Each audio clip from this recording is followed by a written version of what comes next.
Okay, can I start? Morning.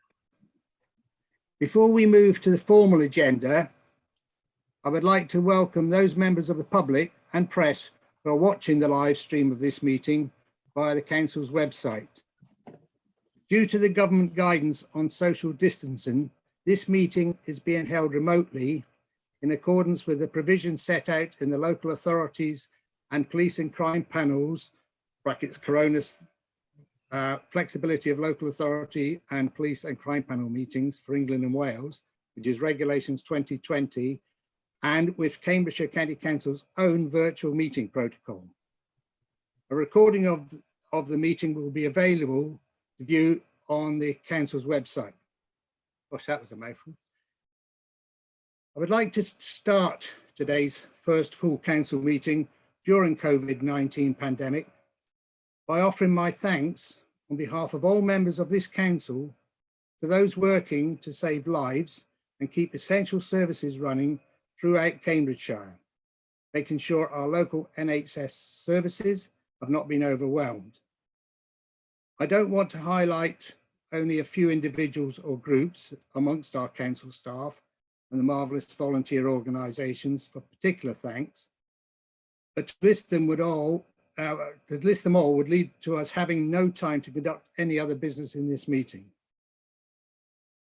Our Council staff, led by our Chief Executive Gillian Beasley, have risen to this challenge magnificently, working round the clock and often 7 days a week for weeks on end.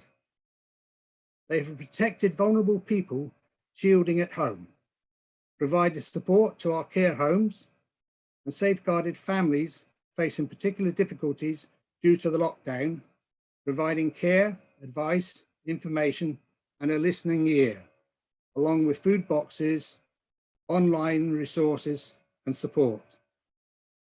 I'd like also to talk about the efforts of Cambridgeshire schools, most of which have stayed open for vulnerable children or those of key workers every day throughout school and bank holidays.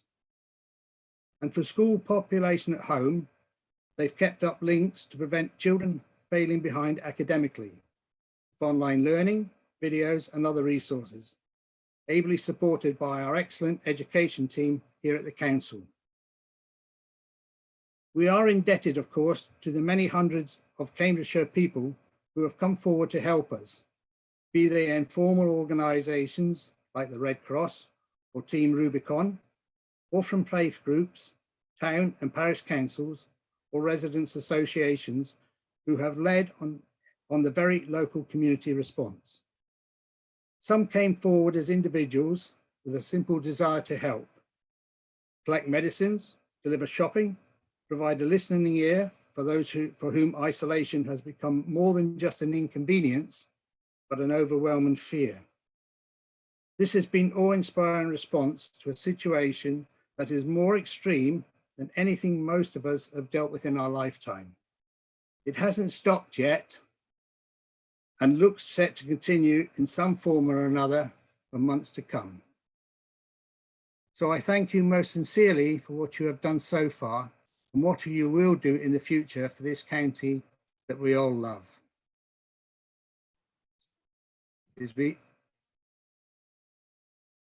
Now back to the business of today's meeting. To enable the meeting to run in an orderly manner, I would ask all members of the Council to keep their video camera switched on for the duration of the meeting and to keep their microphone muted, except when I invite them to speak. Any members wishing to ask questions or make a comment should indicate this by clicking the raised hand function on the right-hand side of their screen. When I invite you to speak, please unmute your microphone, speak, and then mute it again. There will be no points of order or personal explanation during this meeting. As with all new arrangements, especially those involving new systems, there is always a risk that we may run into technical problems, and I would ask for your patience if we do. Should this occur, I will declare an adjournment while the fault is addressed, and the public broadcast will be paused. If it is not possible to address the fault, the meeting may be abandoned until such times as it can be reconvened. Can I ask members to make sure that your contributions remain concise and to the point? I would also remind you that all virtual meetings will be recorded. So before I hand over to the monitoring officer to take the first item, I will begin by calling the names of all members of the council to establish your presence. Please confirm your presence simply by saying yes. I'm just going to take a quick sip of drink. And then I'm going to read out your names in alphabetical order. And as I say, just please say yes to indicate your attendance. Councillor David Ambrose Smith. Yes. Councillor Barbara Ashwood. Yeah. Councillor Anna Bailey. Yes. Councillor Henry Batchelor. Yes. Councillor Ian Bates. Yes. Councillor Chris Bowden. Yes. Councillor Anna Bradnam. Yes. Councillor Simon Bywater.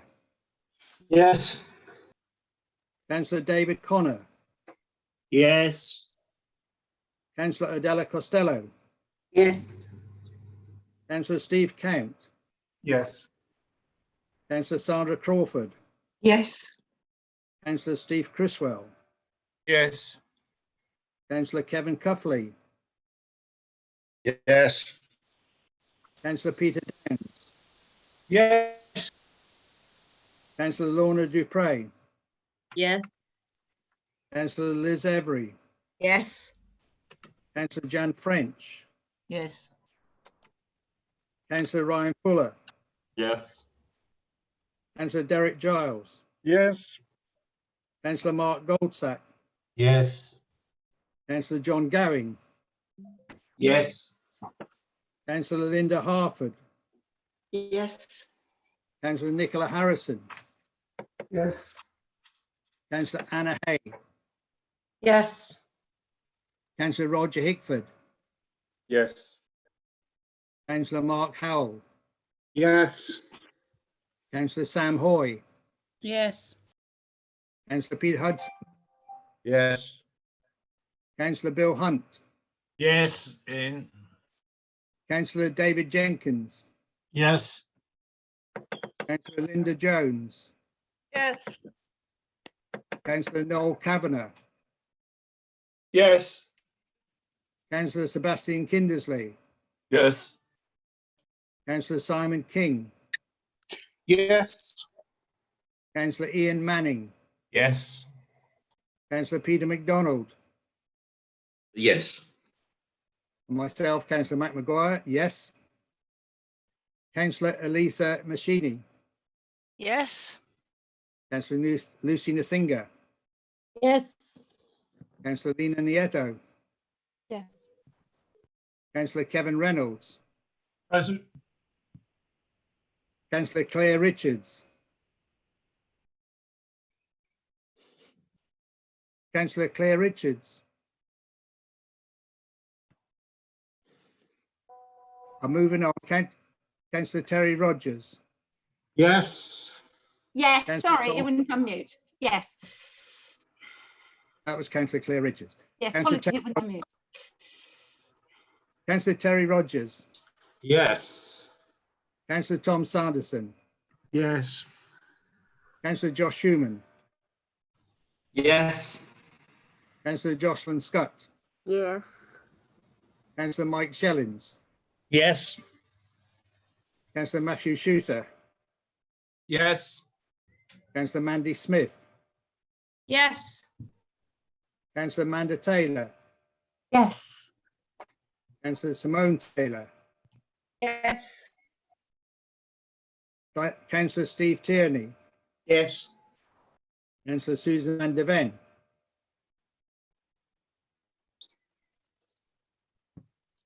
Councillor Susan Van de Ven. yes, Councillor David Wells. Yes. Councillor Joan Whitehead. Yes. Councillor John Williams. Yes. Councillor Graham Wilson, Yes. Councillor Julie Wisson, Yes. Councillor Tom Wotherspoon. Yes. Right, that brings us to the end of the attendance list. We do have apologies from Councillor Ian Gardner. I think you've seen the demonstration of how long it can take us if we will have to do this if we go through the vote. So it's up to you if we're, you know, when we if there are any items on the agenda for which we have to vote. Can I now invite the monitoring officer to conduct item 1, which is the election of the chairman or chairwoman. Over to the monitoring officer. Good morning, members. The first item is the election of chairman or chairwoman. Please may I have any nominations for the office of chairman or chairwoman of the council for the ensuing municipal year? Thank you, Fiona. I indicated to speak, but I've realised that with this system, it's not down to you. I'm happy to nominate Councillor Mac Maguire to serve for another year as chairman of the County Council. We can all see from his record over the last year that he has had a knowledgeable, impartial and authoritative control over our full council meetings. Additionally, his work as our civic representative, both at Shire Hall, our present central office, and throughout the county of Cambridgeshire, means he has been fully occupied, always dignified, and is a credit to us all. I therefore have no hesitation in confirming the nomination and asking my deputy leader, Councillor Roger Hickford, to be my seconder. Thank you.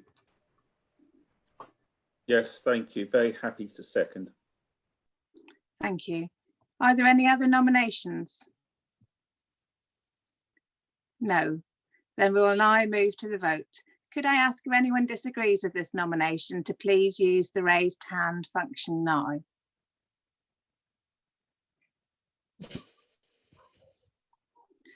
I see no objections, so I formally declare Councillor Maguire as Chairman of Council until the annual meeting in 2021.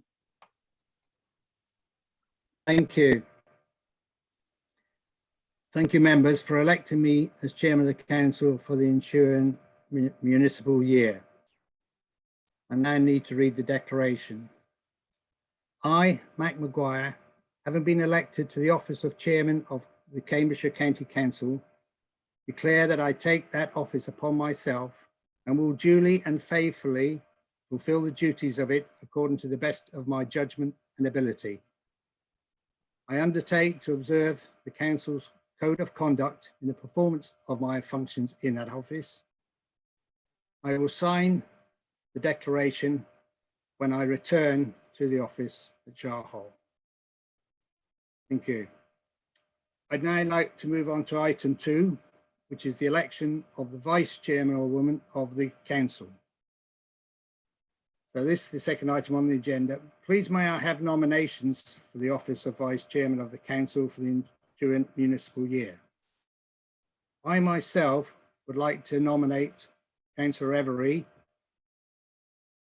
who has served as my Vice Chairman for the past year and who has helped me considerably, and I'm very grateful to her. So as I say, I would like to nominate. Could I have a seconder, please? Thank you, Councillor Chairman.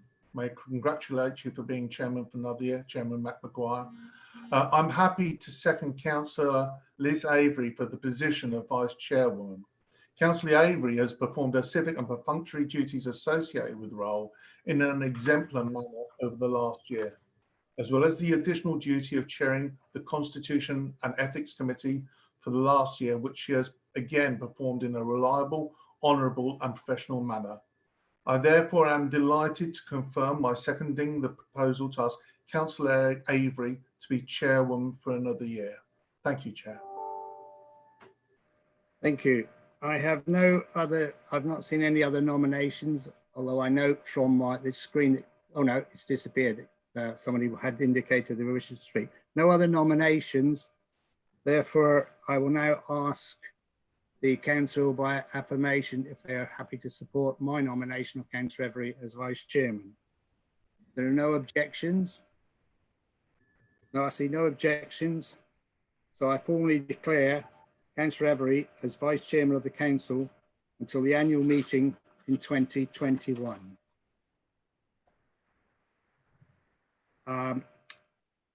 Councillor Every, your opportunity to speak to the Council. Thank you very much, members of the council, and I'm honoured to do this for another year. I now need to say my declaration. So I, Liz Every, having been elected to the office of Vice Chairwoman of the Cambridgeshire County Council, declare that I take office upon myself and will duly and faithfully fulfil the duties of it according to the best of my judgment and ability. I undertake to observe the Council's Code of Conduct in the performance of my functions in that office. I will sign the declaration when I return to the office. Thank you, Chair. Councillor Every. Move us on to item 3, which is the minutes of the 11th of February 2020. We've been asked to approve these minutes as a correct record. Can I ask any member who does not agree with this proposal to click the raised hand function on the right of their screen now?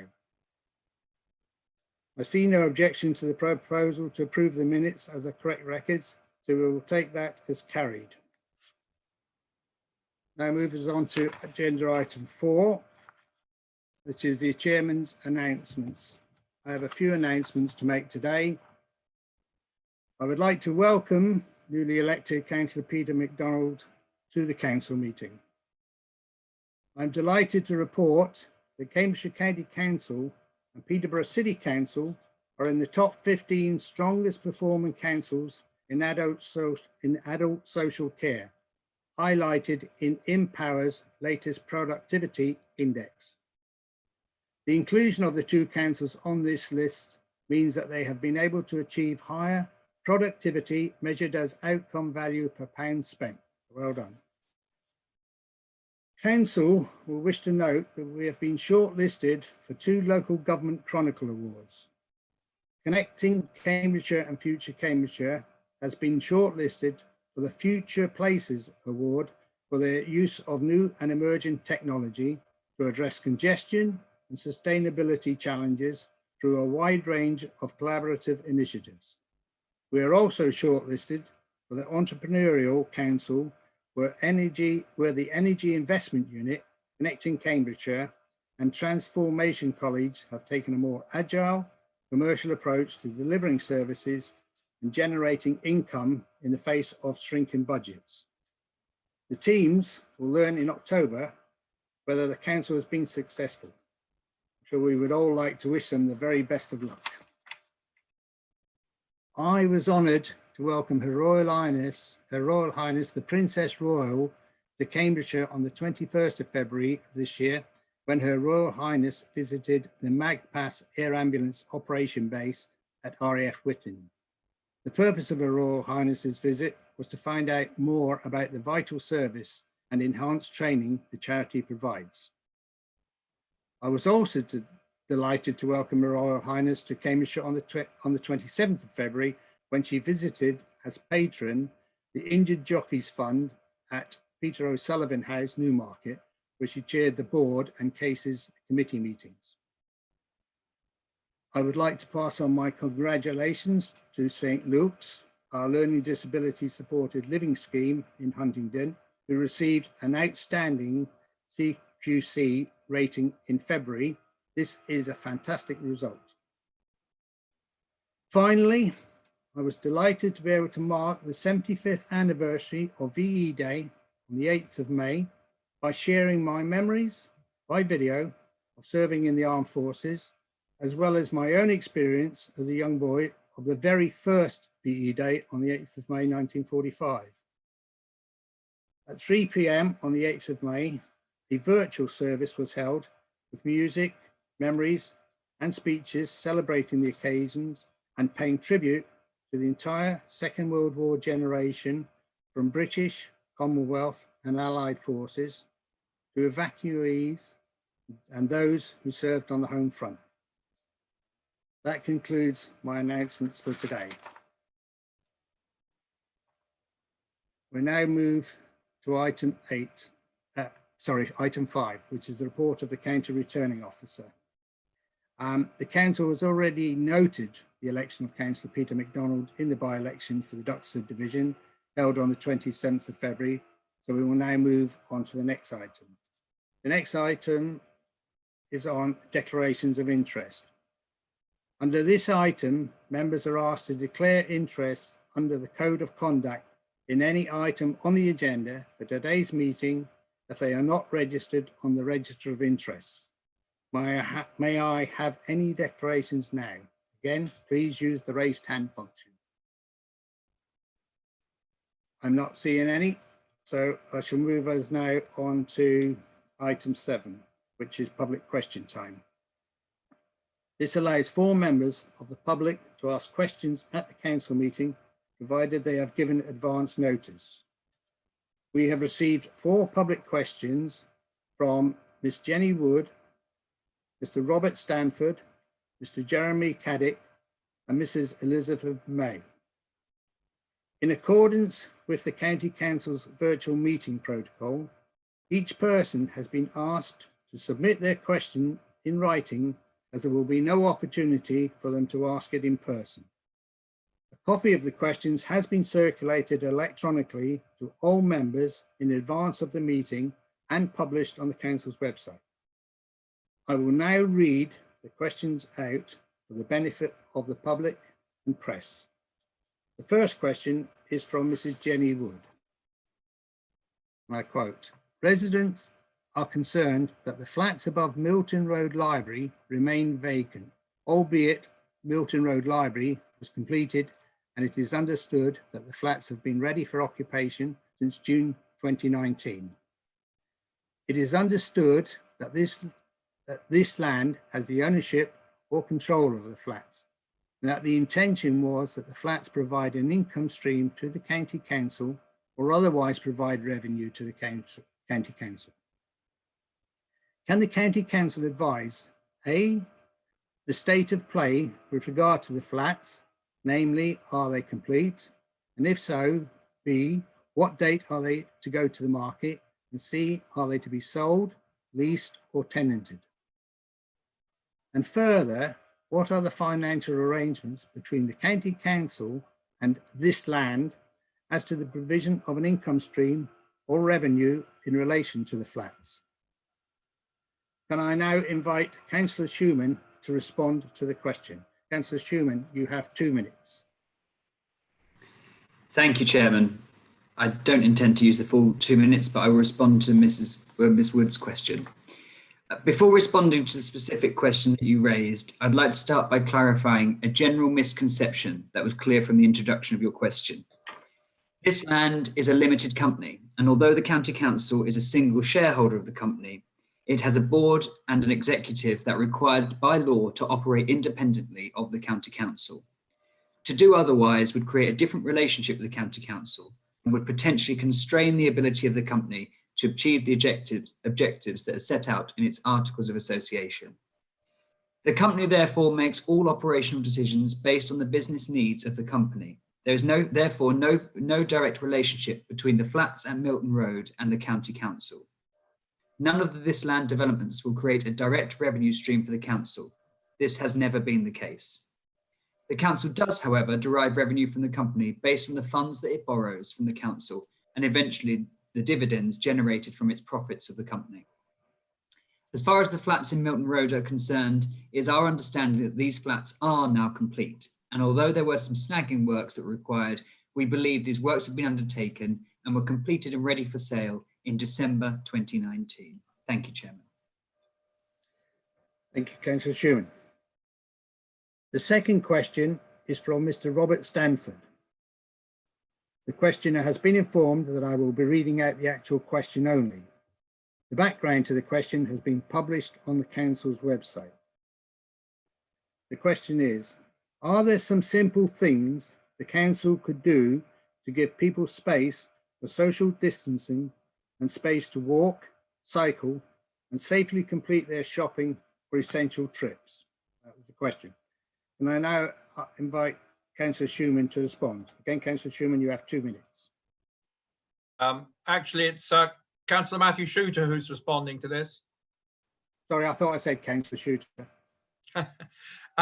I'd like to thank Robert Stanford for his question. And I'd like to assure him that a lot of the things that are contained in his full question are in fact being worked on at the moment as we speak. Officers are drawing up a short list and a long list of those things that can be done quickly, those things that can be done over the medium term, and those things that can be done over the longer term.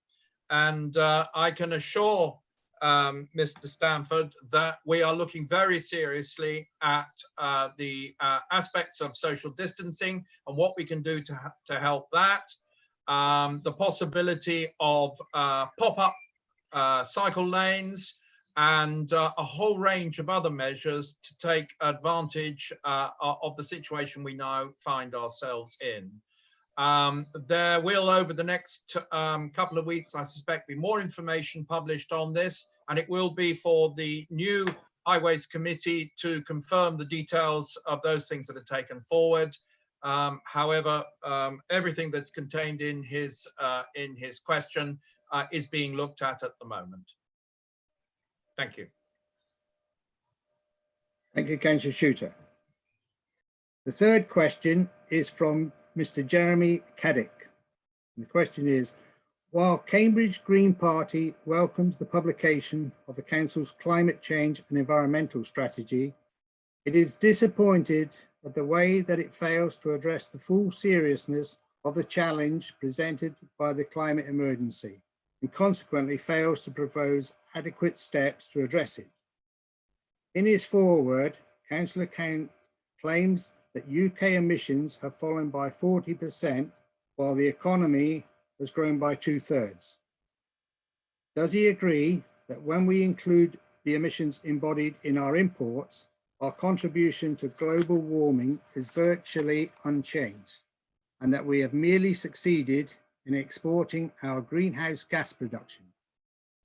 Does he further agree that the figure for GDP growth is of no use at all as a measure of success in tackling the climate emergency? Will the Council agree to redraft the strategy to set out more ambitious steps to tackle the crisis? The end of the question. And I now invite Councillor Count to respond. Councillor Count, you have 2 minutes. Thank you, Chairman, and thank you, Jeremy, for your considered questions. You've got 2 questions today. The first is on GDP and emissions, and the second is on peatland. These were serious, well-articulated, well-meaning questions, which I have taken seriously, as I do the subject of climate change and all matters concerning our environment. I do not believe I can do full justice to these in the 2 minutes allocated for each. Therefore, to supplement my verbal responses, I've added a full response, which will be added to the public records of this meeting in a written format.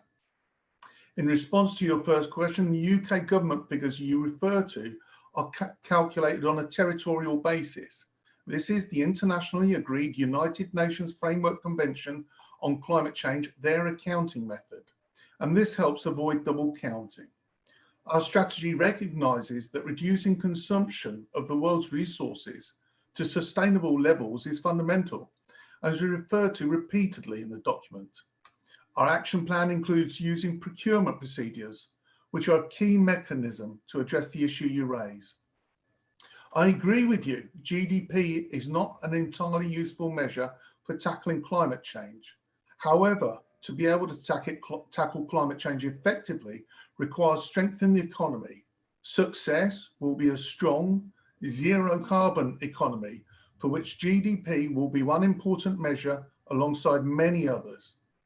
The Council has produced a very ambitious strategy and action plan, which has been subject to public consultation.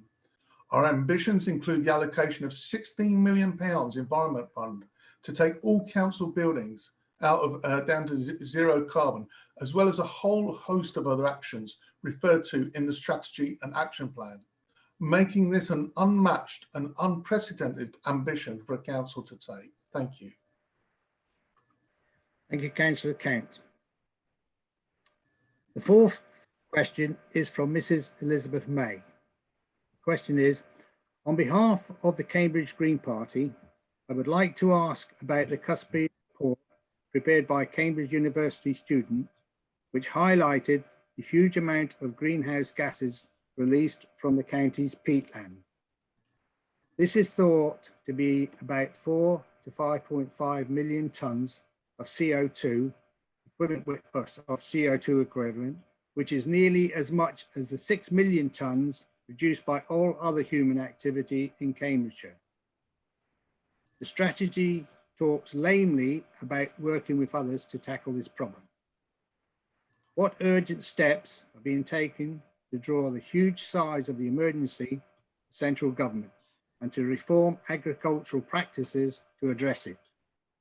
Will the answers to these two questions be included in the strategy document before it is approved? The end of the question.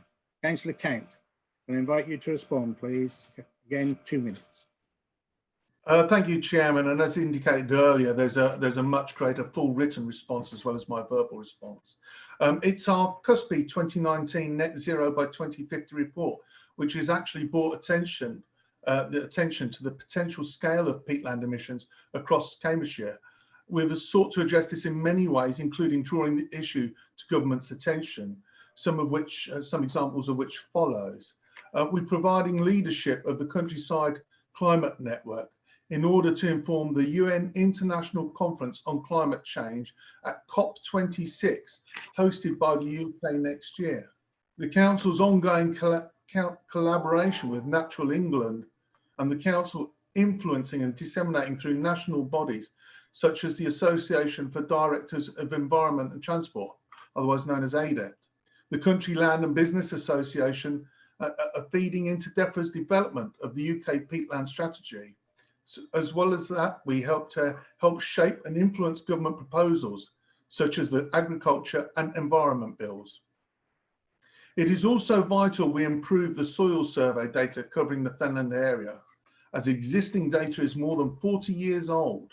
Simultaneously, the Council is gathering information on the land and its ownership to inform future changes. As a partner in the Cambridgeshire and Peterborough Local Nature Partnership, we have supported the Great Fen and Wickham Fen projects, and these have taken land out of farming to restore natural peatland. However, when considering how to deal with peatlands, I must point out Fenland is the breadbasket of the UK. In tackling peatland emissions, we mustn't inadvertently increase our reliance on food provision from outside the UK, as this too has a carbon impact. These answers and actions are already included in our action plan, which forms part of the strategy, which we will review by 2025 the latest. But the action plan that goes with it is a live document, which we will keep under constant review to ensure that we are taking real and swift actions to reduce emissions in Cambridgeshire. Thank you, Chair. Thank you, Councillor Kent. Item 8 is on petitions and allows members of the public to present petitions in accordance with the agreed protocol. We have received one electronic petition from Mr. Edward Lee. In accordance with the County Council's virtual meeting protocol, the petitioner has been asked to submit a speech in writing, as there will be no opportunity to present the petition in person. A copy of the petition has been sent to members electronically and published on the Council's website.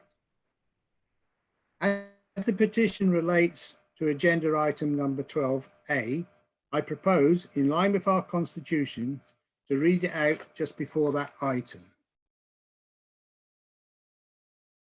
The next item, which is item 9, I would like Council's approval to withdraw this item. Can I please ask for Council by affirmation if they're content for me to withdraw this item, please? I see no hand raised signal. I'll assume you're content with that. Oh, and in that case, I'll move us now on to the next item. Item 10 is a pay policy statement for 2020 to 2021 and the gender pay gap reporting.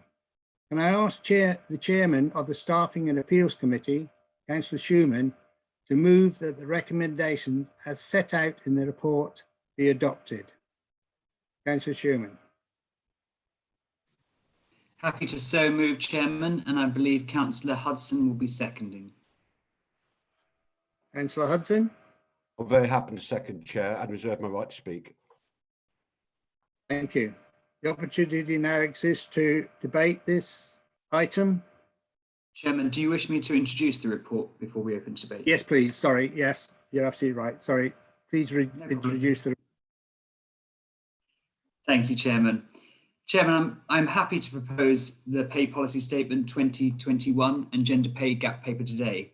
The paper has been produced by the excellent HR team and led by the HR Director, Martin Cox, and I'd like to thank them for the report and work taken to produce these documents. Following feedback from the Staffing and Appeals Committee members, I'm pleased that the report has captured the data in a format which is accessible and consistent, ensuring that the Council can continue to monitor the progress made in areas such as reducing the gender pay gap. I'm sure that members and members of the public have noticed the improvements made in reducing the gender pay gap. And although we are aware that some of these changes are likely to be changes in our workforce, there are also likely to be improvements as a result of the work carried out from the Chief Executive's action plan in order to support staff in ensuring historic pay differences are more aligned in future. Although the senior officer pay data is a document which we are required to produce by government, it is worth noting that the document highlights the significant amount of senior staff that we now share with Peterborough City Council and highlights the 50% shared costs of these. The Chief Officer Pay Policy also highlights the admirable position that this authority finds itself in with regards to the ratio between the median pay and the Chief Officer pay. Even without acknowledging the split pay with Peterborough, a 1:6 ratio is significantly within the recommended levels. It's important to note that the closing the gender pay gap is a long-term activity. I will look forward to seeing the actions that we are taking to make a difference in the future, but must stress that these changes will take time, but will make a lasting difference.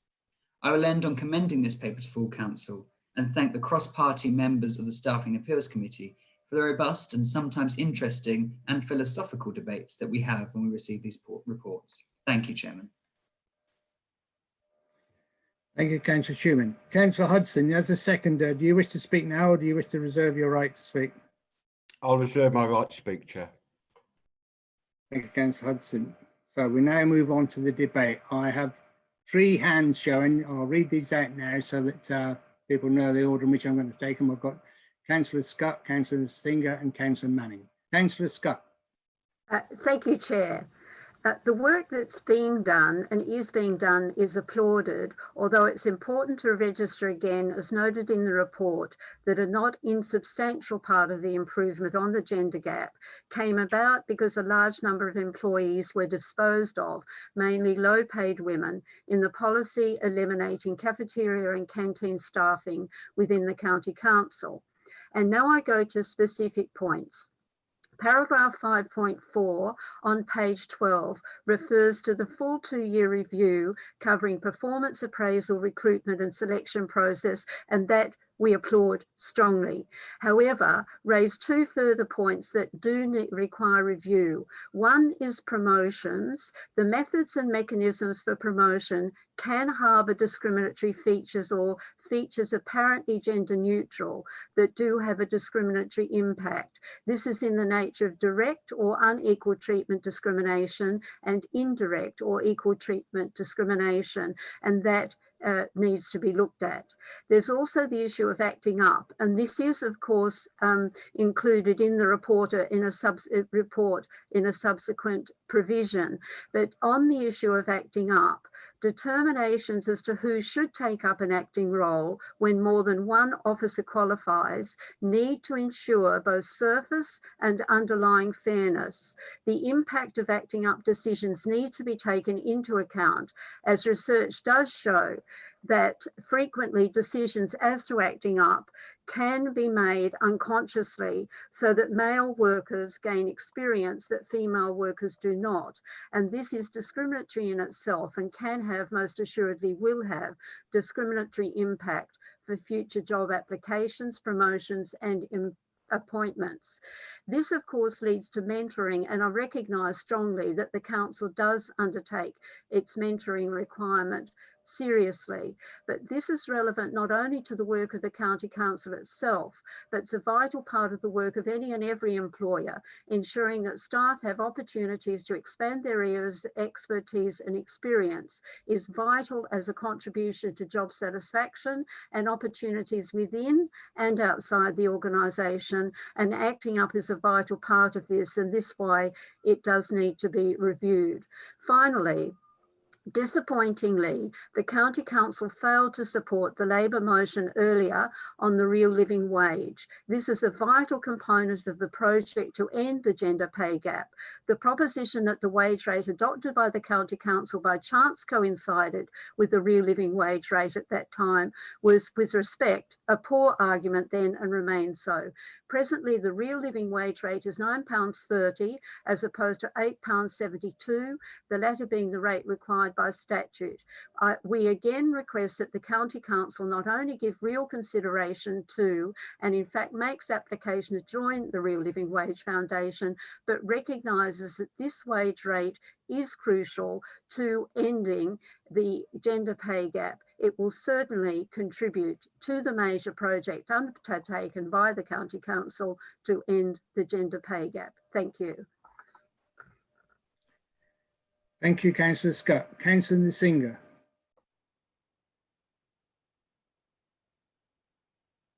Councillor Nsinga. I don't know whether Councillor Nsinga is having problems with her microphone. Is she? Have I outed now? Is it working Oh, I can now? hear you now. Yes, I can hear you now, Councillor Nsinga. Thank you. I would also like to welcome this report, which is an important step in working towards equal pay for men and women. It is interesting to note that even in an organisation which is where almost 80% of the workforce are women, and where the two highest paid members of staff are also women, there is still a significant gender pay gap. In this organisation, a substantial reason for this is the large number of women working in and undertaking very low paid roles in the care sector. We have seen during this recent pandemic just how critical those roles are and the skills and risks that are involved in undertaking them. I'm pleased to see that increases in the living wage are one of the things which have gone a small step towards reducing our gender pay gap, and also to reducing the pay multiple ratio between the highest and lowest paid in our organisation. However, there is a great deal more to do, and in particular in making sure that care workers are properly paid and recognised for the vitally important work they do. And this must continue to be a key aim for this council. The council has a good record of increasing gender equality in the traditionally male-dominated areas of highways and infrastructure, and I would really like to see us making similar progress in recruiting more men into the care sector. We need this sector to be a sector which is admired and valued across society for the important and often physically and mentally challenging work which is done there. So I hope that as part of our progress towards improving our gender pay gap in the future, we can make a real effort to ensure that those working in the care sector get recognition for the work that they do, and that their pay is increased. Thank you. Thank you, Councillor Nsinga. Councillor Manning. Thank you, Chair. I'd like to just also welcome this, congratulate Councillor Schumann on seeing this through. I know it's something he cares about passionately. I want to make a point I have made before, but unfortunately for various reasons, we didn't manage to see through last year, which is that we were early in getting the gender pay gap reporting before national legislation required us to put it in place. So I'd like us to be early again and look at BAME, so Black and Minority Ethnic Pay Gap reporting as part of it for next year. It's a very important area, particularly I'm sure everyone's seen all the stuff in the press recently about the impacts of COVID-19 on people from those groups. So if we can include that next year, I think it will continue to see us as sort of a leader in some of these areas. Thank you. Thank you, Councillor Manning. Councillor Jones. Thank Councillor you. Jones. Yes, sorry, I'm here. I wanted to flag a point that I was hoping might have been in the paper, which I raised in committee. So I want to reiterate it now, so I'm sure that it gets an airing and gets carried through. There are comments in paragraph 5.5 and 5.6 about continuing to monitor, and I think that that's right. But I think we do need to find ways to monitor that are going to be fairly effective. One of them, I think, is, which some other organisations have looked at, is one that was raised by Councillor Manning just now, which is to look at BAME staff and their career progression.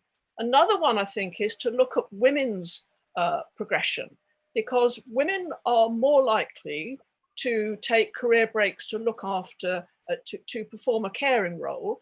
Women will also be taking maternity breaks, and although there are maternity breaks for men, women are much more likely to take longer breaks. And in other organisations, there is evidence that that has had an impact. When those women return to work, the assessment of their experience is not always one which enables them to move on. So career progression, I think, is one of these areas that we ought to be paying more attention to. And I'd like to ensure that gets carried through. Thank you. Thank you, Councillor Jones. I have, Councillor Count, you wish to come in?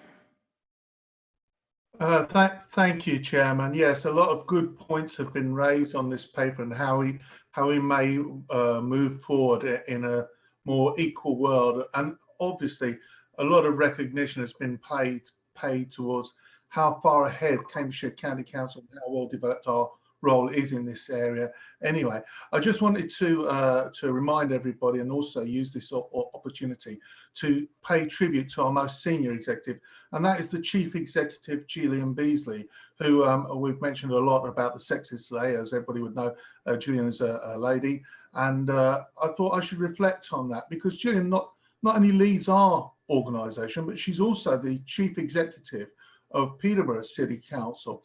So this is the most significant shared executive role in local government in the whole country, and I'm very pleased that she's in that role.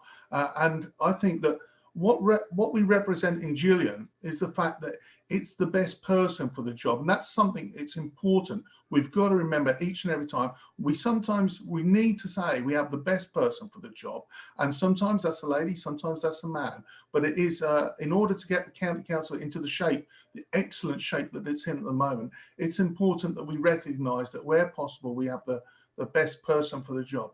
And I just wanted to use this opportunity in paying tribute to Gillian and the entire organisation, because I think the evidence speaks for itself in the way that we've been able to handle the coronavirus.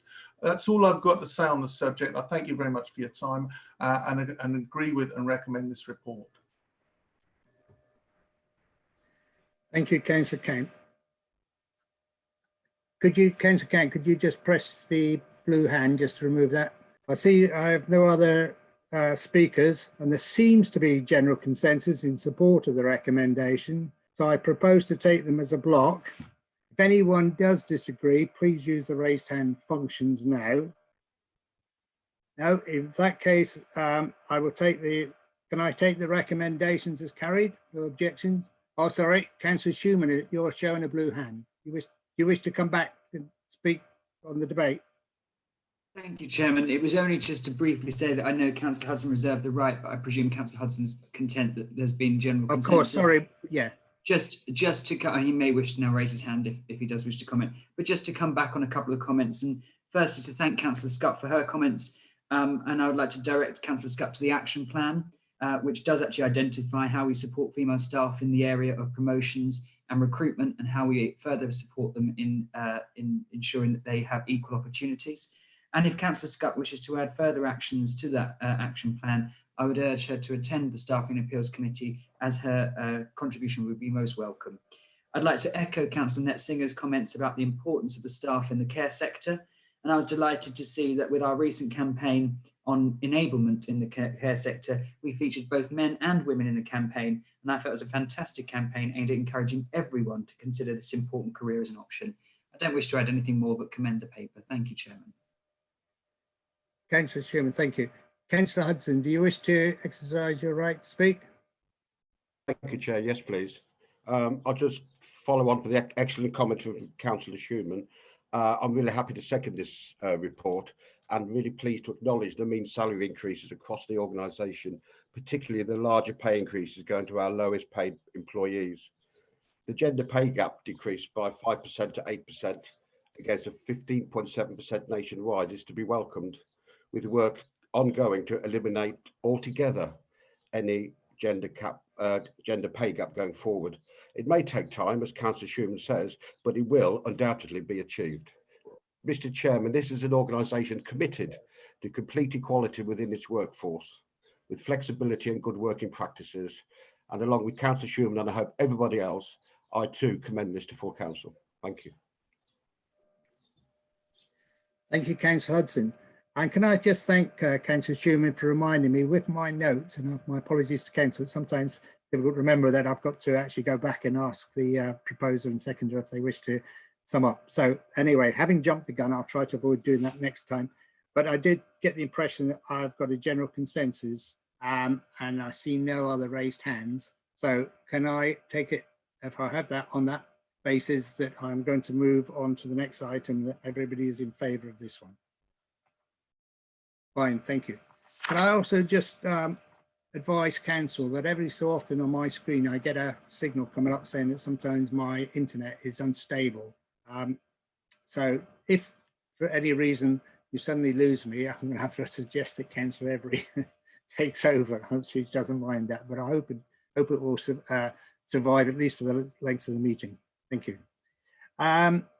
Moving on to item 11, the updated draft climate change and environment strategy.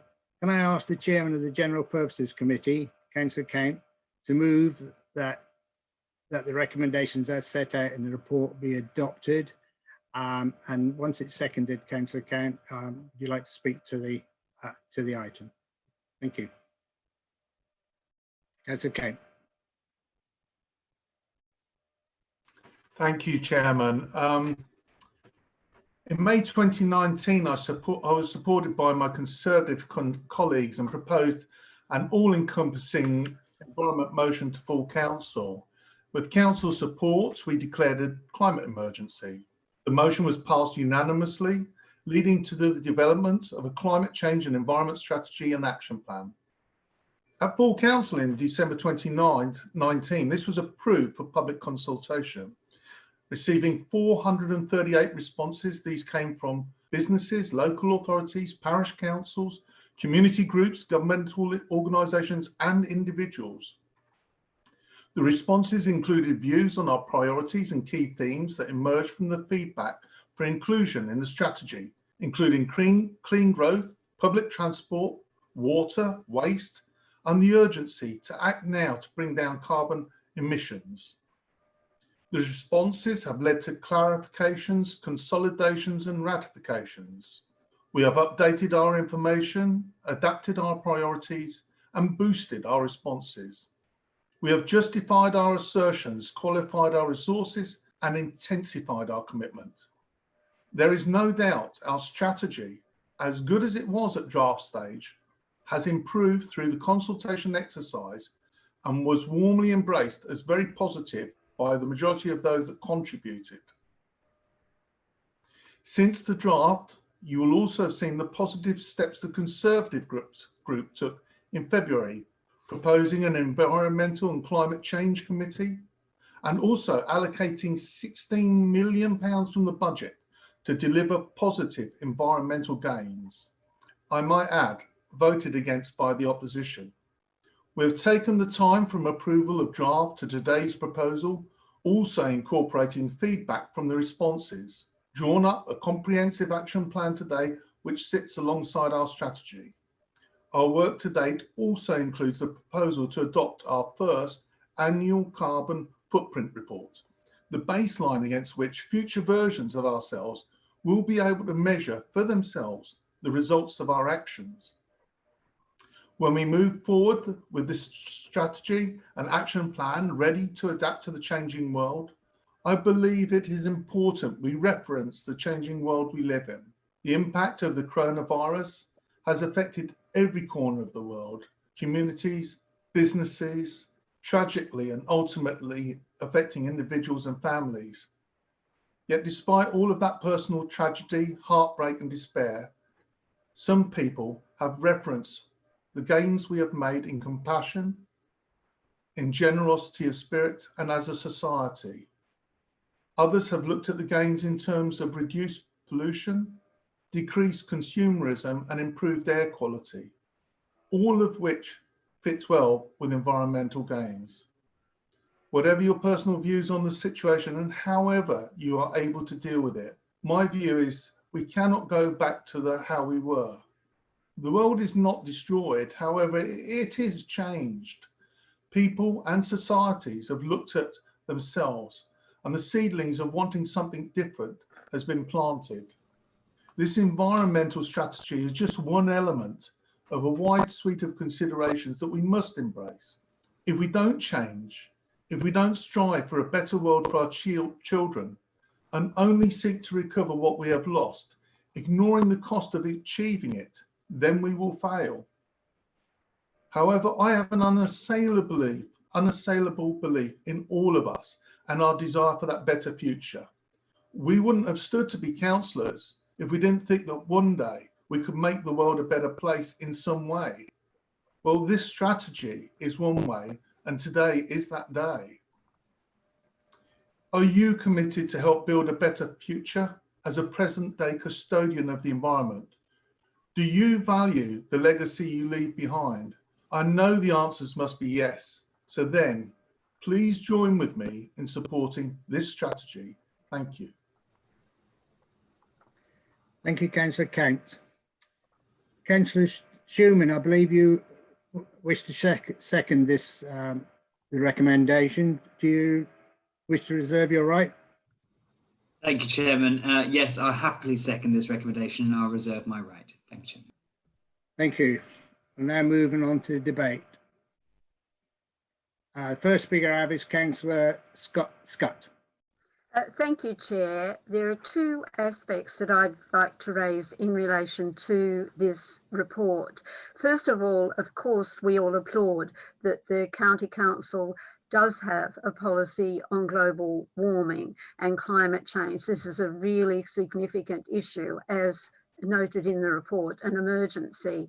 I do have to say, however, I was a little disturbed by the number of pages that were used to formulate the report. That's just an aside, because the two aspects on which I'd like to concentrate are, number one, the congestion and pollution created by cars coming into Cambridge City, and this would be similar for the well-populated villages outside Cambridge.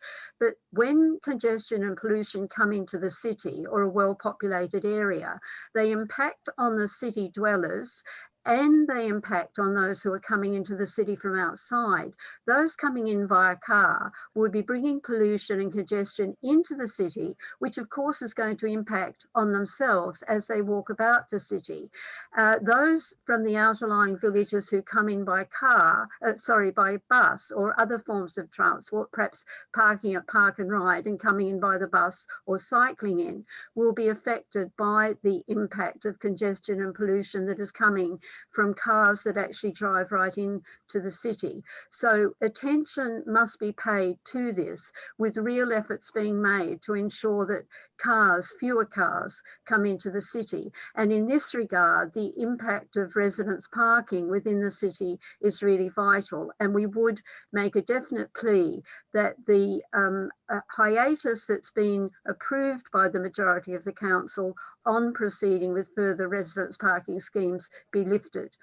The second point is that of buses. It's really vital that action be taken in this area because of the COVID-19 problem.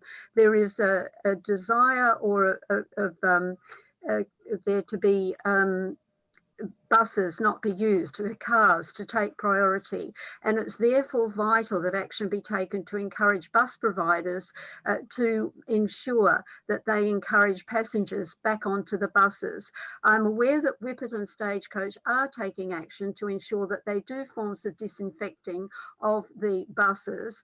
We know from the example of New York that it is possible to create a public transport system with marking of every second or chair every third seat, not to be sat upon, so that there is social distancing. And the other issue is that we are coming into summer, and therefore it would be possible to have the windows open to provide better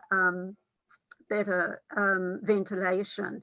We also need to encourage the combined authority mayor to refocus on bus provision so that public transport can be instated as the norm. And I do note that the camp cycle letter that was provided to people for signatories has gained 400 signatures, and that number of people is not insignificant in the time that the letter's been available, and therefore we urge the concentration on safe cycling provision. We do know that the council is looking at that. We applaud that in relation to climate change, because it's a very important part of that. So thank you for the report, and I do hope that the issues of congestion and pollution created by cars coming into the city, and the issue of instating buses as a major form of transport with proper routes for people coming from outside the city, be a central focus of the climate change policy for the future. Thank you. Thank you, Councillor Scott. Councillor Dupre. Thank you, Chairman. I'd like to start by firstly thanking Councillor Susan van der Ven, who was the councillor who successfully proposed that this county council should declare a climate emergency. This is an emergency, so we need, as the report says, to front load action into the early years of the plan period. The sooner the action, the bigger the impact, and the next few years are the most important. That's why it's disappointing that there has been such a delay in selecting a chair and commissioners for the Combined Authorities Climate Change Commission. It was promised last October, it's referenced in this document today, but it's no nearer reality. And indeed, its interim report was due by now. It's disappointing too that, having started out 12 months ago with such unanimity of purpose, the air quality motion, which was put forward by the Conservative group last December, was so poorly constructed that it was incapable of achieving cross-party support. We need now to consider the relationship of this document to the current COVID situation. We need to do that for two reasons. Firstly, it's been argued that climate change has been in part the cause of COVID-19 and may well result in a further rise in these zoonotic diseases across species. The climate change strategy needs to link to the public health agenda. The other reason is that we need to revisit some of the fundamental assumptions of the strategy as a result of what we have seen happen during lockdown. Just to take one example, the strategy talks repeatedly about shifting to different modes of transport. But it doesn't talk about what we have seen, which is, due to the economic circumstances, reducing the need for transport altogether, moving to home working, as many of us have been doing, holding meetings remotely, as we are doing now, having more purchases delivered, and we're seeing the pressure on supermarkets to meet the escalating demand for that. And while those things are symptomatic of the current economic situation, they do actually bring benefits. And the question before us is how to retain those benefits in terms of better quality air, a better atmosphere, as the economy starts to reopen. So we'll be supporting these recommendations today, and we will be offering constructive challenge on the new committee that's going to be set up later today in the months ahead. Thank you. Thank you, Councillor Dupre. Councillor Nieto. Thank you, Chair. Over the weekend, I was listening to a few podcasts, and one of them was from the Green Alliance, an environmental think tank. COVID-19 amongst the community of disease ecologists believe it to be a warning. You know, they are relieved that it has turned out to be a minor pathogen than what it could have been. He went on to explain that there are hundreds of thousands of pathogens out there, mainly linked to animals in tropical areas, but also those kept for human consumption. There are multiple epidemics taking place right now across the globe, One of them is COVID, but there is also Lassa fever in Africa, which came from rats. In the case of Africa, disease spillage was due to land use change that evicts rats from their habitats, which have to move closer to humans in order to survive. It is clear that human action can create counterproductive consequences with their actions, and it has become evident that there is a clear link between health and environment. Governments, industries, and individual choice all play a key role on what the next pathogen will be. Scientists believe that it could be the Spanish flu once more because of the high consumption of pigs and chickens. And it is fundamental that individuals take responsibility for their actions. Something as simple as what we eat has the biggest impact on climate change. I endorse this strategy because it is extremely comprehensive, and it is very important to get our house in order first.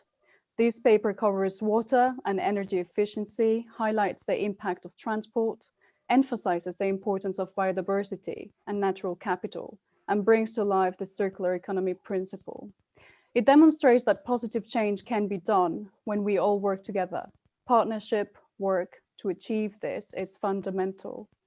All of this work is being done because we understand that we have a responsibility with future generations, and we must do everything we can to leave the environment in a better shape than how we found it. And the only way forward is for humans and nature to share this world in a more balanced way. And I commend this strategy. Thank you, Chair. Thank you, Councillor Nieto. Councillor Jones. Thank you. Two comments really, I think, to start with. One is that it's really good to have a climate change strategy. Interesting to be involved as a member of a development group in its development, and that's been an interesting piece of work. And it's very good to have public consultation. So I think those are two plaudits, really. I mean, my concern, I think, is how far has the council responded to messages to go further and faster? And it relates to one of the things I'm worried about here, which is that what we're getting is a climate strategy in which we're adding more and more and more. Councillor Scott mentioned the length of it. Well, it's actually got considerably longer. And I think it's possible it might get longer too, because in paragraph 2.7 on page 25, you talk about the recovery coordination group in the cover paper. And the recovery coordination group will need to tackle things. People have mentioned COVID-19, and they've mentioned the change in travel patterns and the remote working. What I should also mention is that what we've seen in lockdown is a 33% fall in nitrogen dioxide levels. And that's really interesting. The current evidence suggests there is a high correlation between high air pollution and the severity of COVID-19 cases. It also suggests there's a link to asthma. And we have a poor record in the UK. Asthma deaths in the UK are 50% higher than in the EU. And there's been a 20% increase over the last 5 years. So the recovery coordination groups needs to think very boldly about what may be done to reduce the need to travel, to tackle travel patterns, and to improve air quality.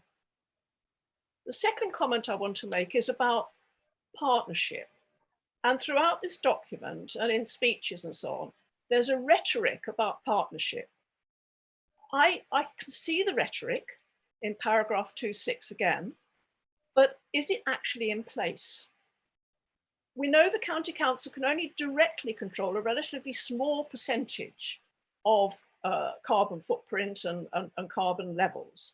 It needs to work with others, and it needs to influence a much wider range of organisations and work for multiple impacts.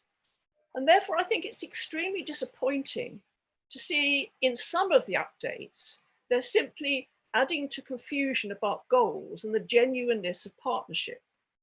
For example, on page 119 of the action plan, there are 2 comments about lobbying Cambridge City lobbying district partners to make available premium green licenses for taxis, lobbying Cambridge County Council to provide free parking for electric vehicles. Well, I'm sorry, you don't lobby partners, you work with your partners. And the idea that people who are well-heeled and can afford the early electric vehicles should be able to park for free, while poorer people who might have to go along with diesel or petrol cars would have to pay, is an extraordinary idea. It's nothing to do with reducing air pollution. Some of this has come from the desperately poor air quality motion which Councillor Dupre referred to. And if you look at that, what the message in the action plan, which is totally confused, now says, okay, we'll allow electric vehicles, all of them, heavy goods vehicles as well, and motorbikes and scooters into the bus lanes, and they'll get their free centre city parking.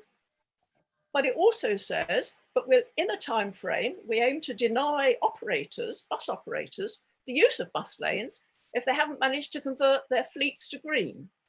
So we put electric vehicles in the bus lane and we take public transport out of the bus lane because it can't move quickly enough. This seems to be absurd. And of course, we forget the point that actually cyclists also use bus lanes in quite a lot of stretches. So what we're doing here is completely reversing the transport hierarchy, which the county council itself has trumpeted, where pedestrians and cyclists are at the top and everybody else is less significant, quite rightly too. I really have a concern that if we're going to add to the strategy, we need to do some rethinking along the way, otherwise it will get even more muddled. Thank you, Councillor Jones. Councillor Goldsack. Thank you, Chair. Like everybody, having read the extensive and well-produced report, quite frankly, I had a feeling of pride at how encompassing it was. I find it quite ironic there's comments about the length of it when we're trying to cover every aspect. But my attention was drawn to local matters, having been elected to represent our ward. That's of obviously significant concern to most of us. I'm the member for Soham North and Isleham, and I'm extremely proud that in Soham we have the current solar farm run by the council. This has proved extremely successful and is the perfect edge of town location, close enough to service yet far enough away for aesthetics and impact. It is to this farm during lockdown that I attended an excellent web-based seminar presentation on the future development of the solar park.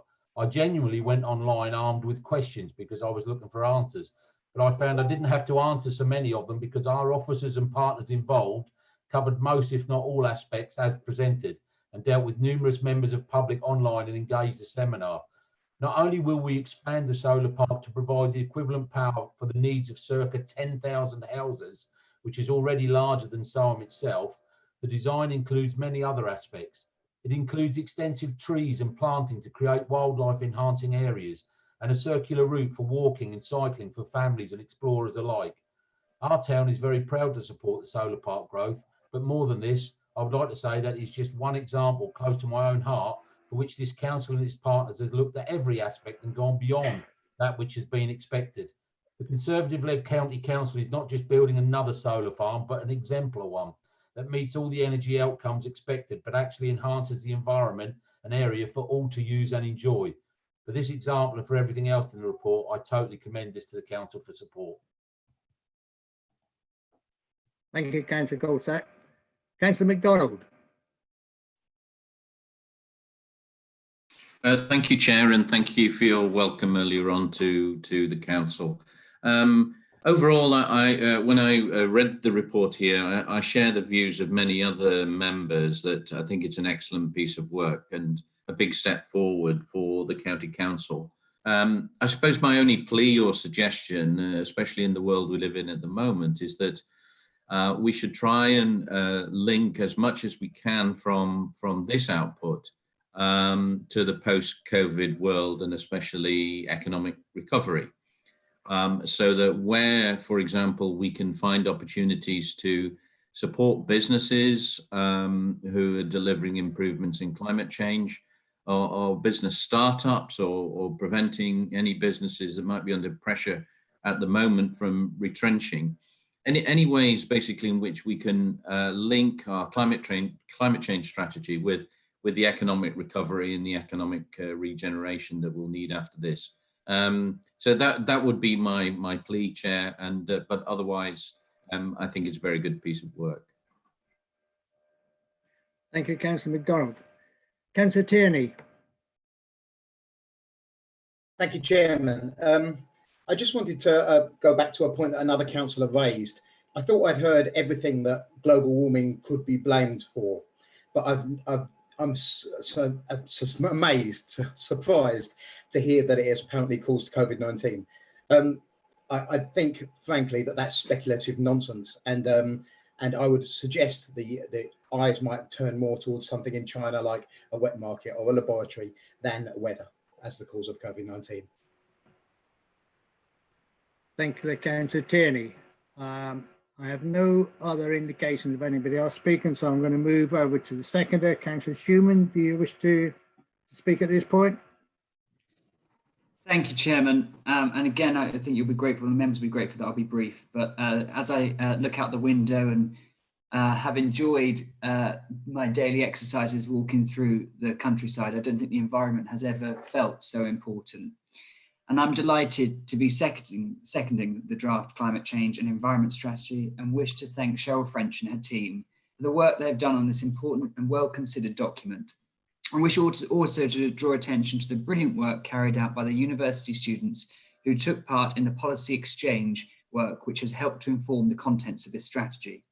Lastly, to thank all those who have responded to the consultation and offered comments and suggestions. This strategy highlights the bold and ambitious stance that this council wishes to take in addressing the important issue of carbon reduction and environmental improvements. The strategy has 3 areas of focus on mitigation, adaptation, and natural capital, and gives a clear framework in order to focus our attention on how we can make a vast array of changes that will be necessary to meet our ambitious targets.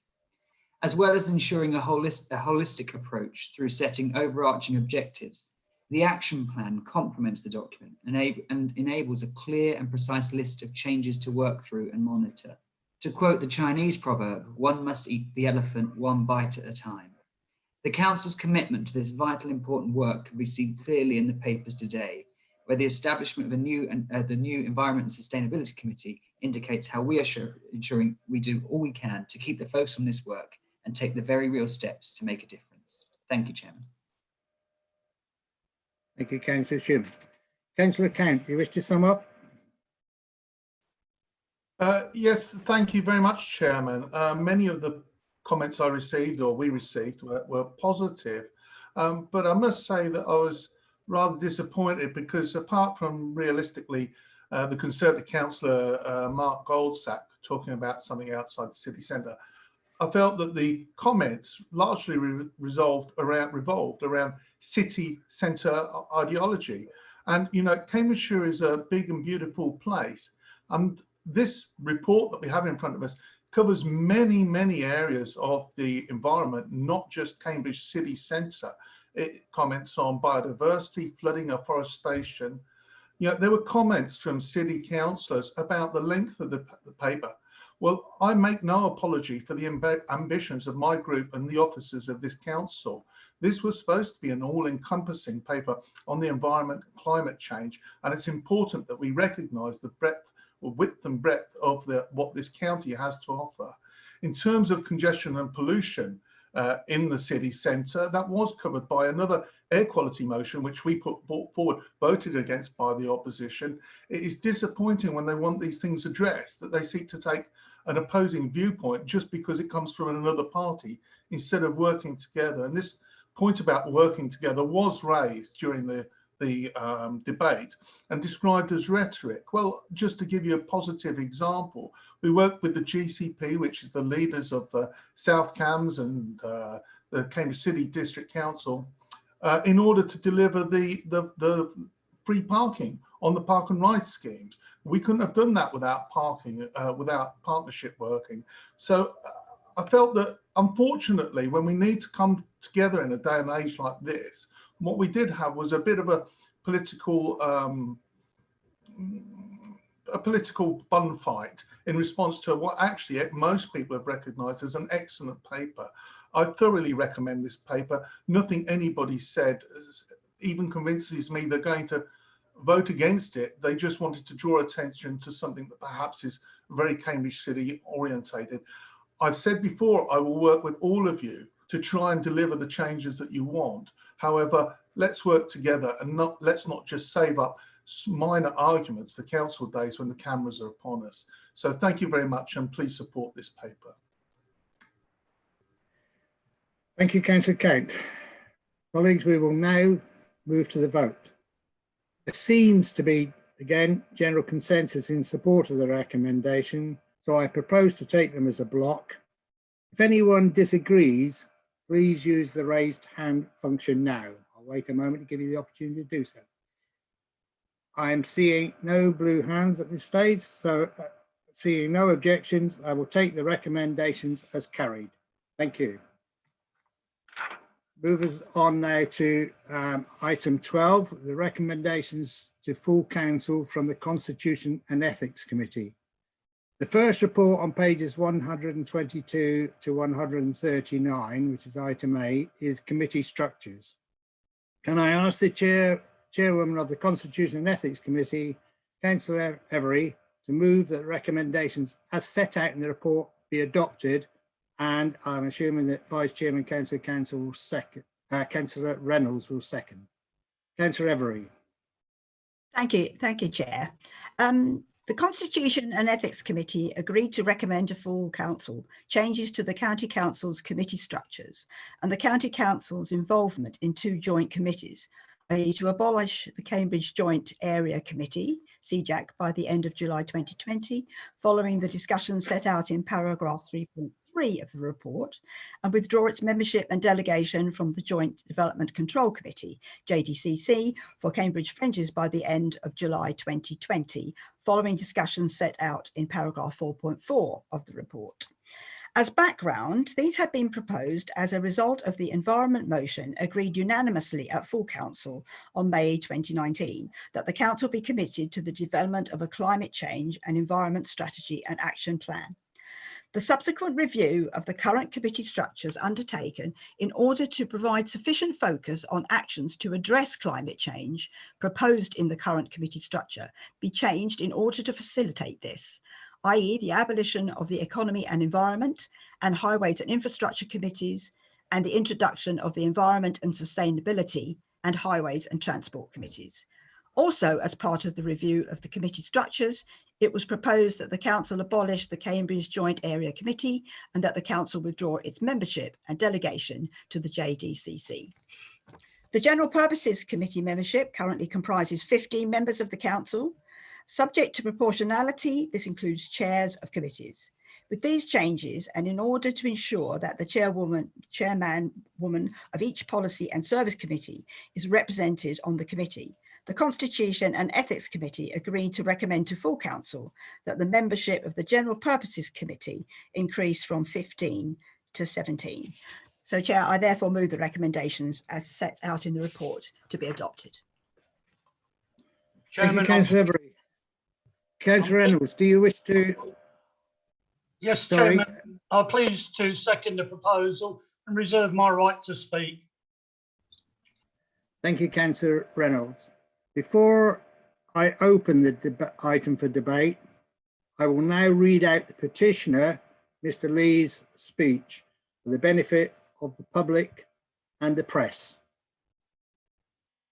CJAC provides a public, democratic and accessible forum for Cambridge councillors and residents to inform and challenge decision-making about local transport schemes.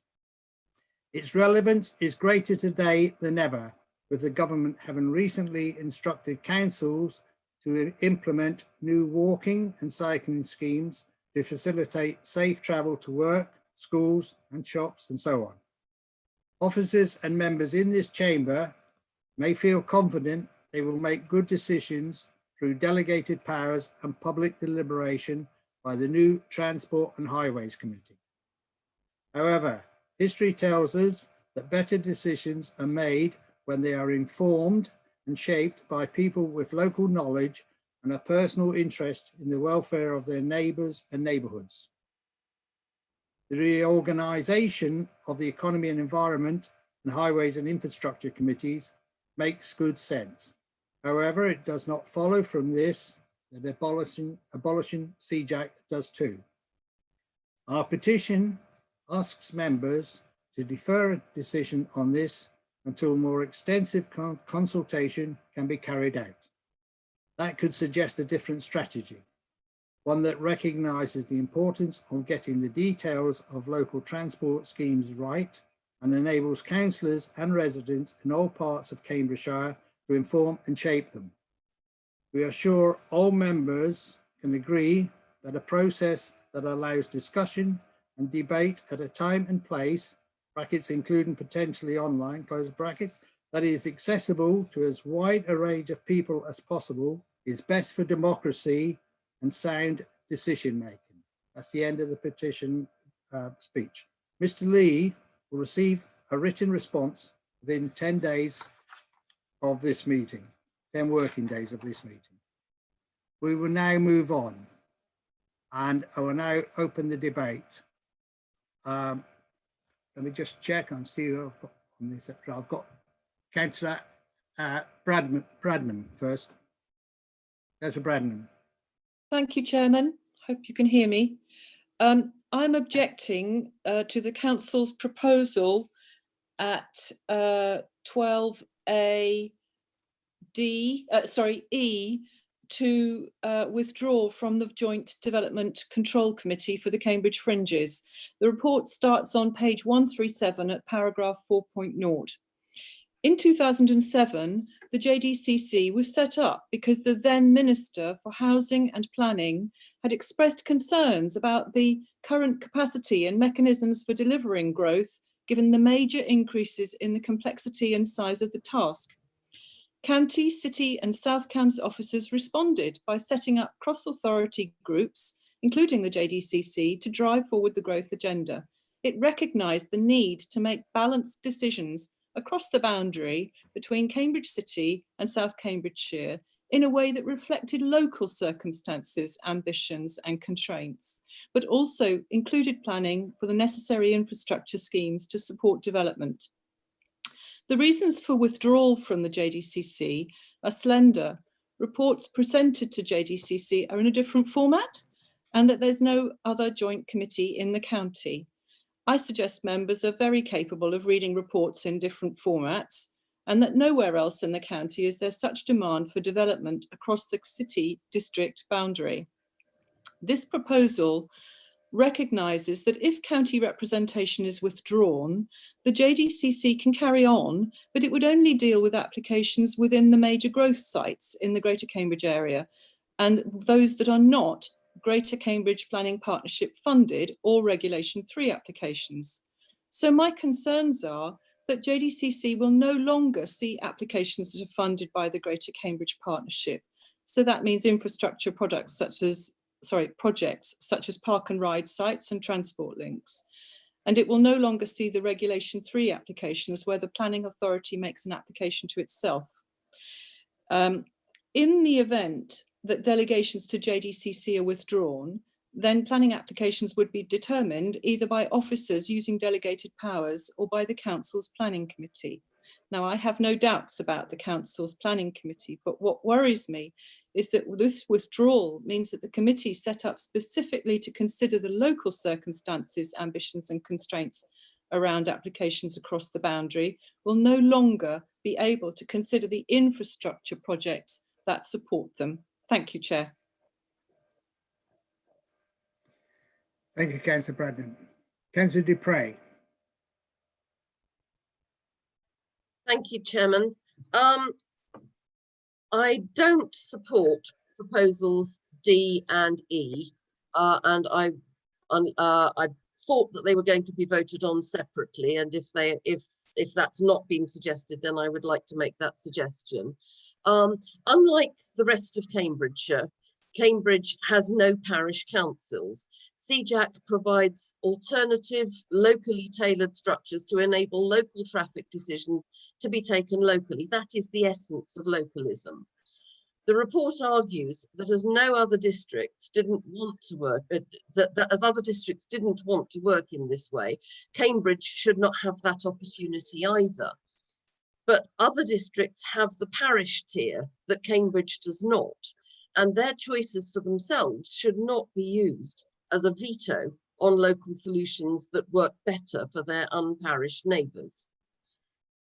Withdrawal from the JDCC impairs the ability of partners to work together coherently on City Deal and other major projects.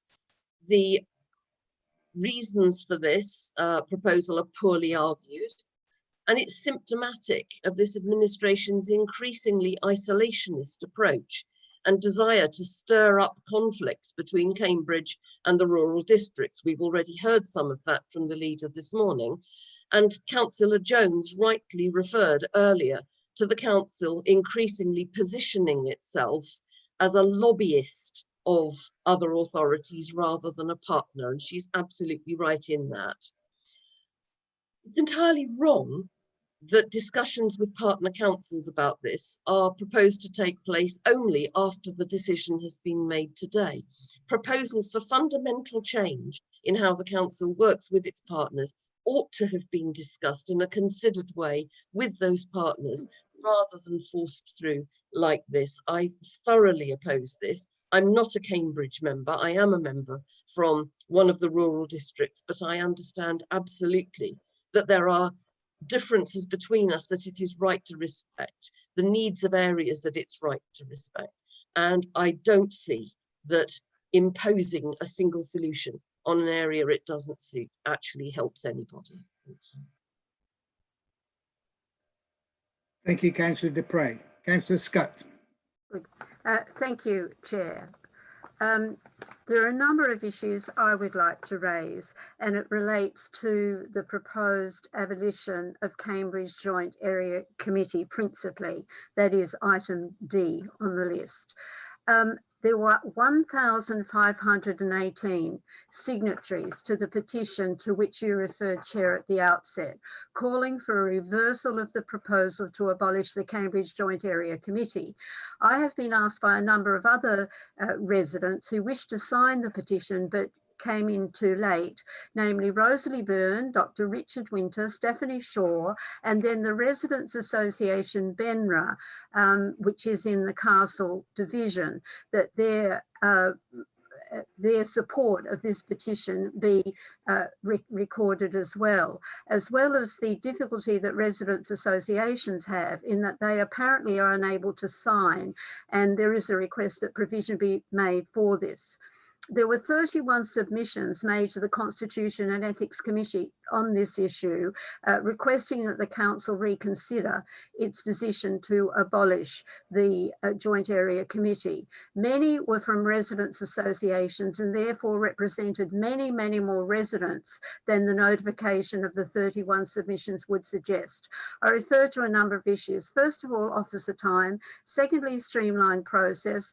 Thirdly, residents' voice. And fourthly, disadvantage of Cambridge as against Cambridgeshire and those divisions outside Cambridge. First, officer time. This report suggests that officer time will be saved. However, the same time will need to be devoted to paperwork to highways as is to the Cambridge Joint Area Committee, and potentially more time because consultations with county councillors will necessarily involve consultations with residents and city councillors, because Cambridge County councillors generally recognise the importance of including city councillors for a particular area in, for example, traffic regulation orders and residents parking proposals.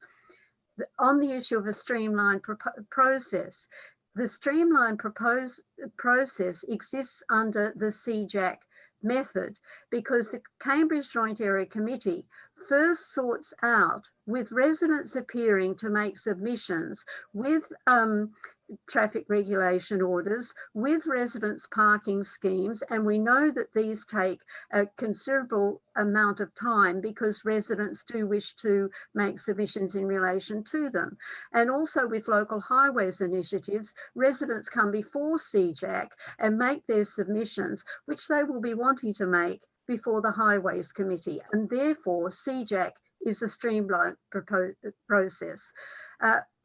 Thirdly, residents' voice.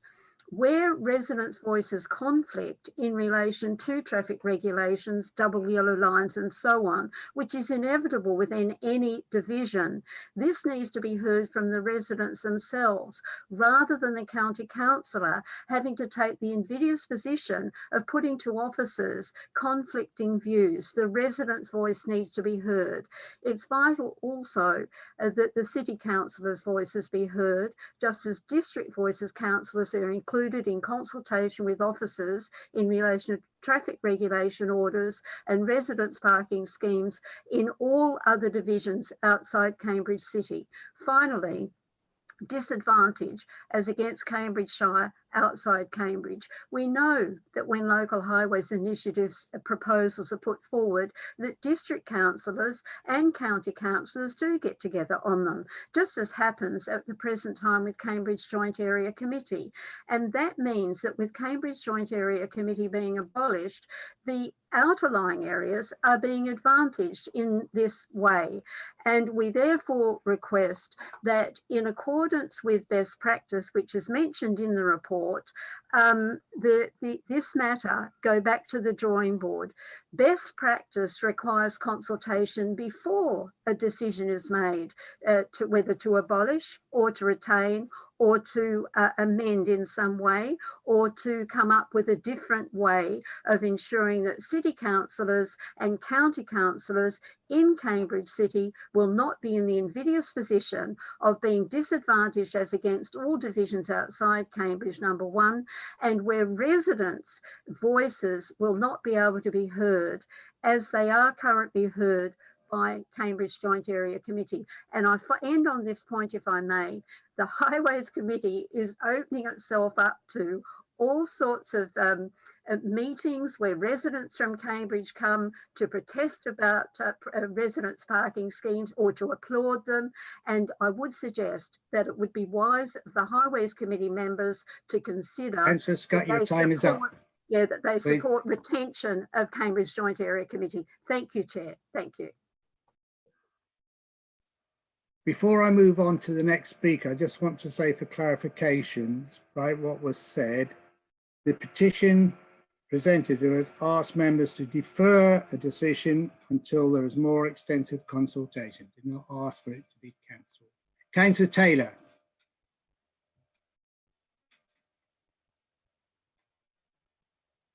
Councillor Taylor.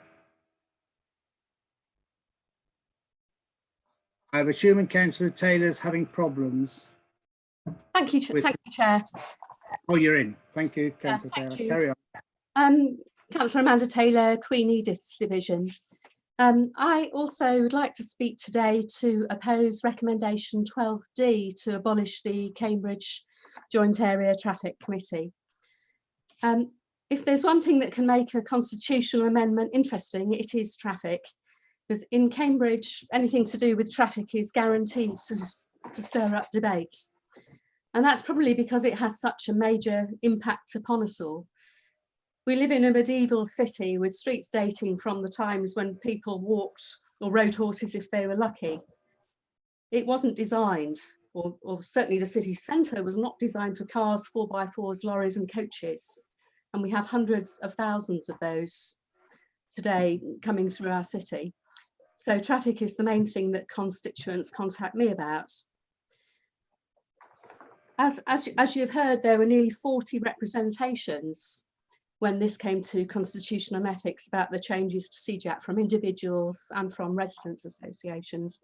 I had between 20 and 30 emails from constituents myself, which I think just goes to show how much Cambridge people value the committee and the opportunity to engage in debate about their city, and where they can see local councillors taking decisions. For those who aren't familiar with it, it deals with traffic issues affecting the city of Cambridge. It's parking restrictions such as residence parking, one-way cycling, traffic calming, coach parking, protocol for e-bikes, that sort of thing. It has always been really well attended. We've often had people in the corridor. Sometimes we've had to move into the council chamber. As one of the people who would have spoken but couldn't described it, it's an effective voice for the community. Now, the report gives us its rationale, saying that there is no reason why Cambridge should be different from the rest of the county. But actually, Cambridge is different from the rest of the county in many ways. It's a major centre of employment with 100,000 or 200,000 vehicles coming into the city every day. We have 2 universities, 2 sixth form colleges. And the presence of the universities and the number of employers means we have lots of international visitors, students and academics, also business people and tourists. We have Addenbrooke's and Papworth hospitals. And then these levels of traffic take their toll on local people in terms of congestion, speeding and air pollution. The other difference, as other speakers have pointed out, is that unlike other parts of the county, we do not have parish councils in the city. So if this proposal goes ahead today, we will have a democratic deficit. So we will be worse informed. We will be worse off democratically. And I cannot see from the report before us what is actually going to be better. The report doesn't explain how getting rid of the Cambridge Traffic Committee is going to make Cambridge better, nor does it say how it will make any other district better. Actually, the other districts will be slightly worse off because the Highways and Traffic Committee will end up dealing with all the business that the Joint Area Committee has been dealing with so far. I believe it is the wrong move, not only because the committee is highly valued, but because we are reducing local democracy, and that is making our decisions less well informed. Many of these decisions are very local and they benefit from local knowledge. If you're taking a decision, it helps if you know the streets. If you're looking at speeding, it helps if you know what the conditions are, whether there's a school nearby, etc. We have the benefit of residents' voices and also our RAs, the Cambridge Cycling Campaign and Cambridge bus users. I would finish by saying that it's not only the wrong move, but it is the wrong time to take a decision like this, where people are dealing with all sorts of difficult circumstances during this period of lockdown. I would finish by saying we should not be damaging local democracy and transparency by removing CJAC or by pulling out of JDCC. There is no right time to do it, and it certainly isn't now. Thank you. Thank you, Councillor Taylor. Councillor Jones. Thank you. I would like to object to both recommendation D, which is about CJAC, and recommendation E. Though as the past chair of CJAC and the current vice chair, I'm going to focus really on the role of CJAC. Others have spoken very eloquently about the work that it does, and I think that they are right. Residents don't always agree with the decisions that are made, but they do feel that they can make their voices heard, and that's extremely important. I think the people who are so keen to get rid of it actually have no idea what it does and how it works. This hasn't been thought through. CJAC does work well. As Councillor Taylor and others have said, it takes a lot of time and care to work through proposals, to give detailed scrutiny. We spent, for example, on the Newnham residence parking scheme, a great deal of time both in and outside the meeting to work through all the issues and to respond to residents. There's no way in which this new committee, Highways and Transport, could do that. The other point, I think, Councillor Count mocked the notion of rhetoric earlier, but you can see it again here. This one size fits all, this is what's important. But actually, the policies of the council are about taking a think communities approach. If you read all the COVID-19 reports that are coming through, the Coordination Hub is talking about the importance of taking a think communities approach. Well, what is the think communities approach? A think communities approach is not top down, it's bottom up. A think communities approach is not about one size fits all, but what's right for this community we're working with. So it's the complete opposite of what we should be doing here, which is to enable local democracy to work well. It also means, very sadly, that in a population of 198,000, which is Peterborough, there is far, far more scrutiny of roads and traffic issues than there is in Cambridge, which has a population of approaching 140,000, plus, as has been said, lots of visitors and a big biomedical campus. One of the discussions in paragraph 3.6 is about the fact that local residents can still access the Transport and Highways Committee. Well, of course, it is more difficult when it moves to Alconbury, but even before it moves to Alconbury, the timing of the meetings is all in the daytime. CJAC took place 4:30, so people get there early on or later on after work. We could time the items so people could manage it and people could be represented. So daytime working hours, attendance is going to be, perhaps you were hoping for that, very much lower. The key message here is about partnership. That traffic and transport, we know, reducing and managing traffic, changing residents' behaviour. These are all really difficult things to do. We've got to do that as part of a climate change strategy. But getting rid of CJAC actually makes it more difficult. It's the opposite of inclusion, the opposite of consultation. And can I just remind you of what the petition asks for? It asks for a pause, councillors. It says, let's pause this, have more extensive consultation, but not do it in the middle of a coronavirus pandemic, which of course is not over yet. So please, just let's use our common sense and pause it and think again. Thank you. Thank you, Councillor Jones. Before I call the next speaker, I just want the council to know that I've got something like, I'm going to quick add up here, something like 10 more speakers, including the seconder.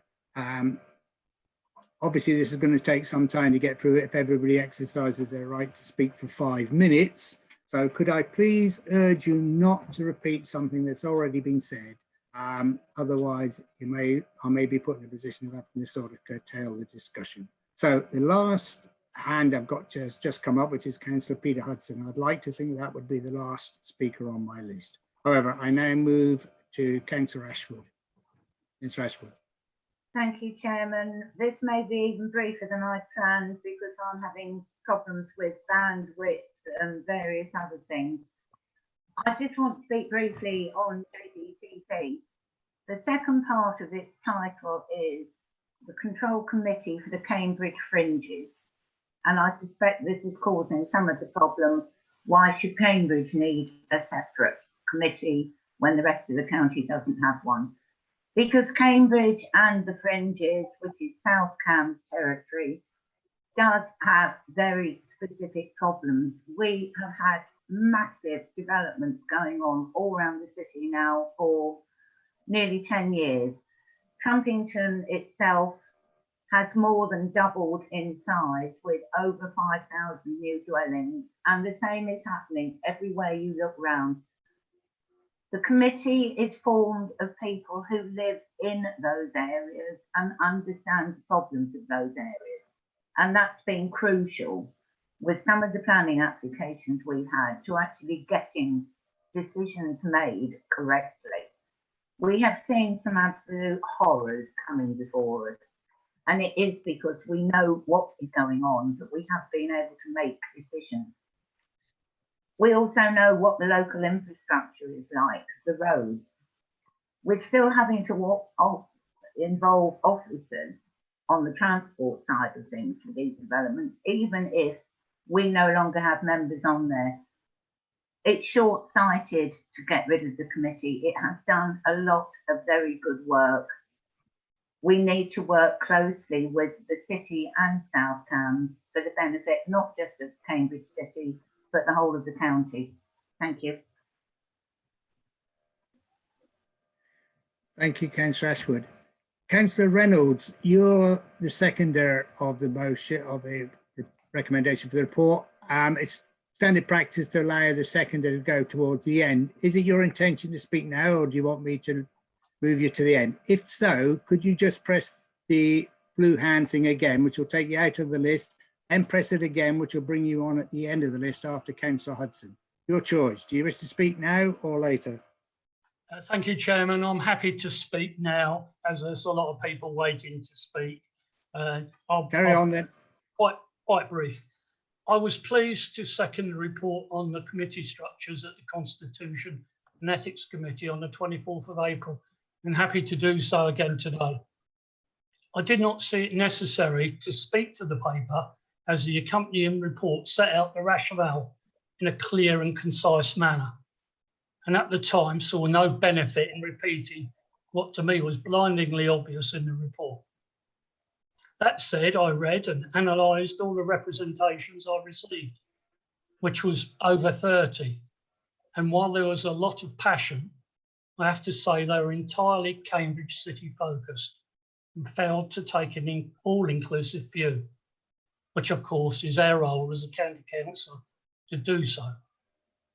And while I understand that up to a point no arguments were made that in my mind overrode the main arguments for the abolition of the committees, as a main thrust of the council's desire to revert to a system that is successful and used county-wide is equity of service across the county, which to many of us take a more holistic approach to council services and decision-making. It is a fundamental baseline that I believe we should all try and follow.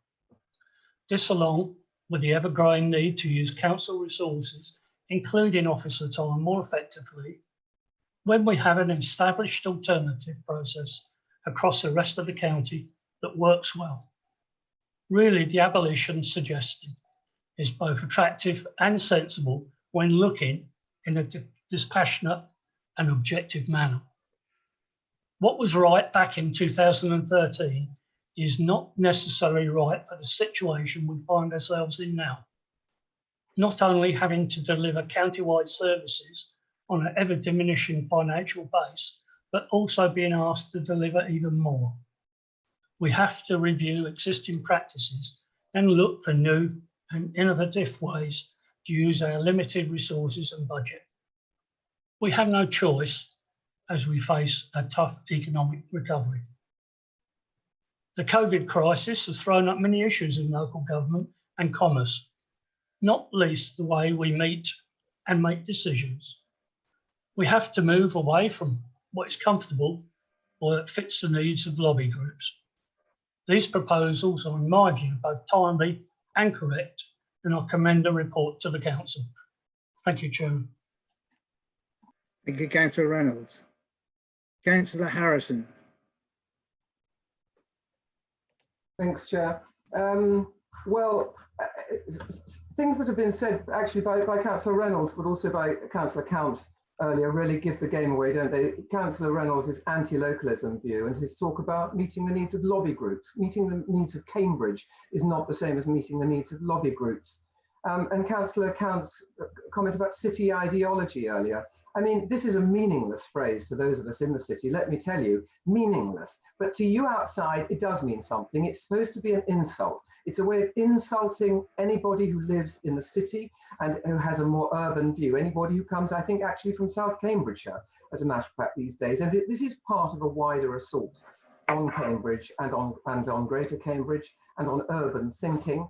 Most of the Tories, I think, in the County Council are indifferent to this issue. They're very, very bored by what's going on now. They wish it was all over, this discussion. And they're indifferent to Cambridge because they don't see that it's anything to do with them. They don't actually care that it's part of the County Council's remit and geography. But there are others, including the Council's leadership, who are actively hostile to Cambridge. It is absolutely clear. There are innumerable examples going on in relation to the attack on the Greater Cambridge Partnership and other attacks, and these attacks on the JDCC and the CJAC, which made it absolutely clear that there is active hostility. Both of these committees are valued. It's quite clear they're valued. You've seen the petitions, you've seen other representations, and that case does not need to be made. The reasonableness of the existence of these committees is quite clear as well. There are 220 parish councils in the county. And the county council, I've got many examples that I could quote, but I haven't got the time, makes great play about how it enjoys and how it values the engagement and support for parish councils. 220 of these. Cambridge has none. None of that resource goes into Cambridge. I won't bother to give you the examples now, as I say, because there isn't time. Look, the people of Cambridge notice this, and they will not forget this. They will not forget the assault made on their city. This council is not any longer, it used to be, but under the current leadership over the last number of years, this council is not worthy to represent a great city like Cambridge. One day there will be unitary government, and one day Cambridge will be free, Greater Cambridge will be free to prosper without the heavy hand of this dreadful council.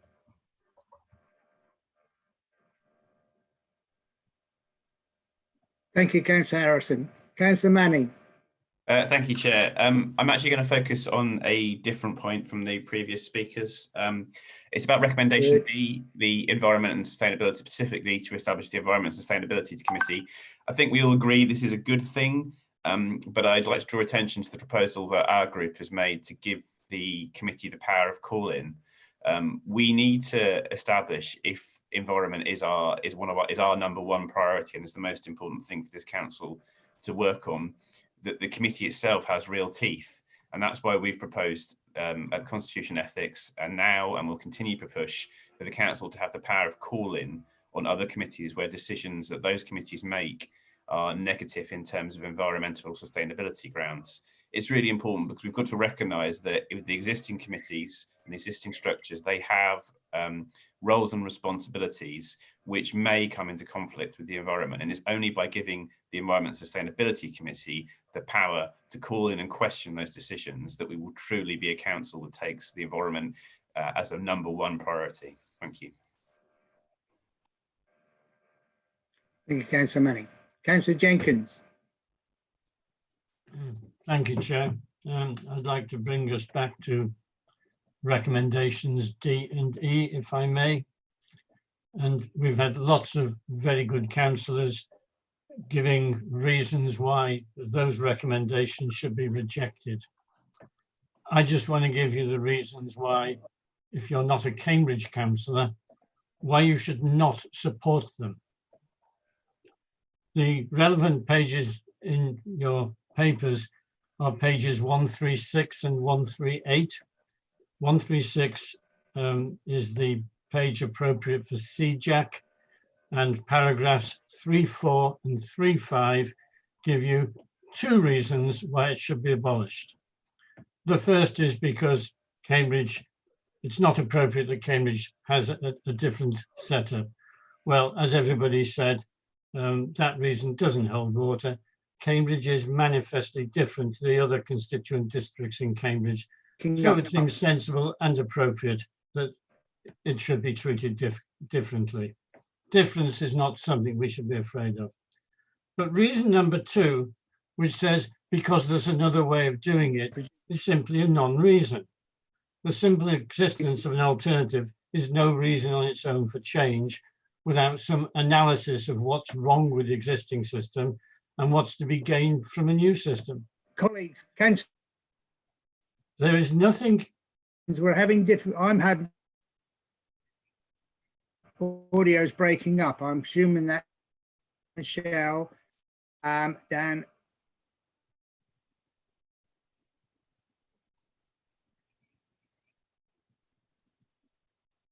Should I continue? Chairman, I think that might be you, because I think Councillor Jenkins is perfectly fine on the stream I'm listening to. Thank you, Michelle. Now, where was I? The simple existence of an alternative is no reason on its own for change if there is no advantage to be gained. There is no analysis of the proposal versus the status quo in the papers, and there's no pluses and minuses about the future compared to the past. How on earth can anybody on this council make a decision on CJAC without any evidence to support making that decision? Page 138, which refers to the Joint Development Control Committee, in paragraphs 4.7 and 4.8, give two equally spacious reasons. Again, no analysis is given, no evidence is presented, there is no justification for the change other than simply we'd rather it took place because it's different. I call upon my fellow councillors, if you don't know how these committees work, then you're really not in a position to support this recommendation.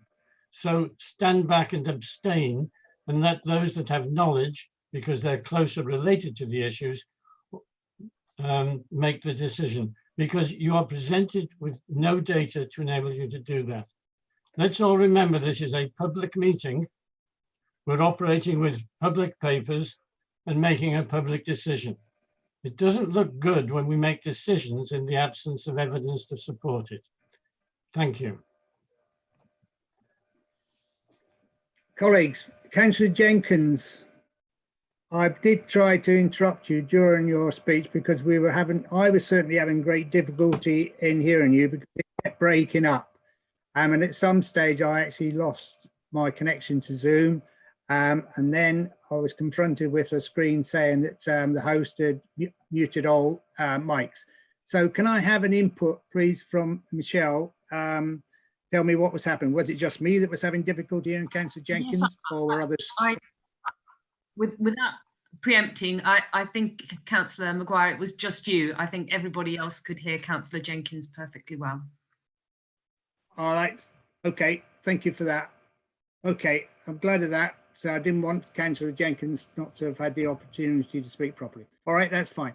Can I move us on then to Councillor Richards? Yeah, thank you. I'll try not to repeat points. So I've been on JDCC for 3 years. It seems an excellent example of where shared planning and transport delivery of all three authorities working together on Cambridge and Greater Cambridge growth area. I'm not at all clear or understand why one authority might wish to withdraw, especially as it seems without discourse to the other authorities. You see, engaging cooperatively in visions for new neighbourhoods seems key, as all three authorities have responsibility for these neighbourhoods, as they do for Cambridge's growth agenda. Now, you see, it seems to me essential that Cambridge County Council has a key role in seeing that the public realm and highways is integrated in the vision for new communities and community infrastructure, transport, schools, libraries, and that that's considered and taken into account at the outline application, S106 agreement stage, and at the detailed design stage, and that elected members are part of that process. So I'm not convinced by the arguments put forward in 4.7 and 4.8. I'd like to echo Councillor Bradnam's words that I'm sure people can deal with different formats. The other point that is made is the importance of the necessity of a development control forum, and this is in 4.7. Well, the Development Control Forum is an opportunity for local democracy. It's a forum where petitioners can present their views to council as officers and the planning officer. They aim to build consensus early in the planning process. I've seen a good example of this on Darwin Green. So I can't see this as a good reason for the county withdrawing from JDCC, because that in fact is good practice. And the second, which is about the issue of equity identified. Well, I think there's new developments in Cambridge are largely cross boundaries and thus benefit from a joint approach. But it would seem to me, a joint approach where it goes across boundaries in other areas is key. I mean, cooperation and collaboration is best practice. So why don't we extend those practices? I mean, I don't think this is the time to take up valuable officers' time on these issues. But it is a time when opportunities for collaboration and cooperation should be embraced in all contexts. Councillor Count said earlier, let's work together. I agree. So why withdraw our support, of the County Council's support, and a delegation to fringes? Thank you. Thank you, Councillor Richards. Councillor Hartford. Councillor Hartford. Sorry, I was having trouble unmuting. Thank you, Chairman. Oh dear. I want to first of all to the proposal for the JDCC. And I suppose I'd like just to note that planning is rarely unconnected to contention in some form. And I feel very much that it's important to provide as much clarity of process as possible to avoid confusion that often underpins contention. I've been a member of the JDCC for almost all the 10 years that I've been councillor, and it's always been a very well managed committee. And I'd like to pay tribute to the hard work of both officers and members who've contributed over the time that I've been part of it. It was convened in 2007, and in the 13 years of its existence, it's considered just 11 applications delegated by the County Council, and of those, 2 were minor applications and 1 had to be resubmitted by another applicant, so not a delegation of the County Council, in fact. In withdrawing its delegation to the JDCC, the County Council will minimise demand on officer time in report writing and committee attendance, and it does cause no unacceptable increase in the workload of its own planning committee.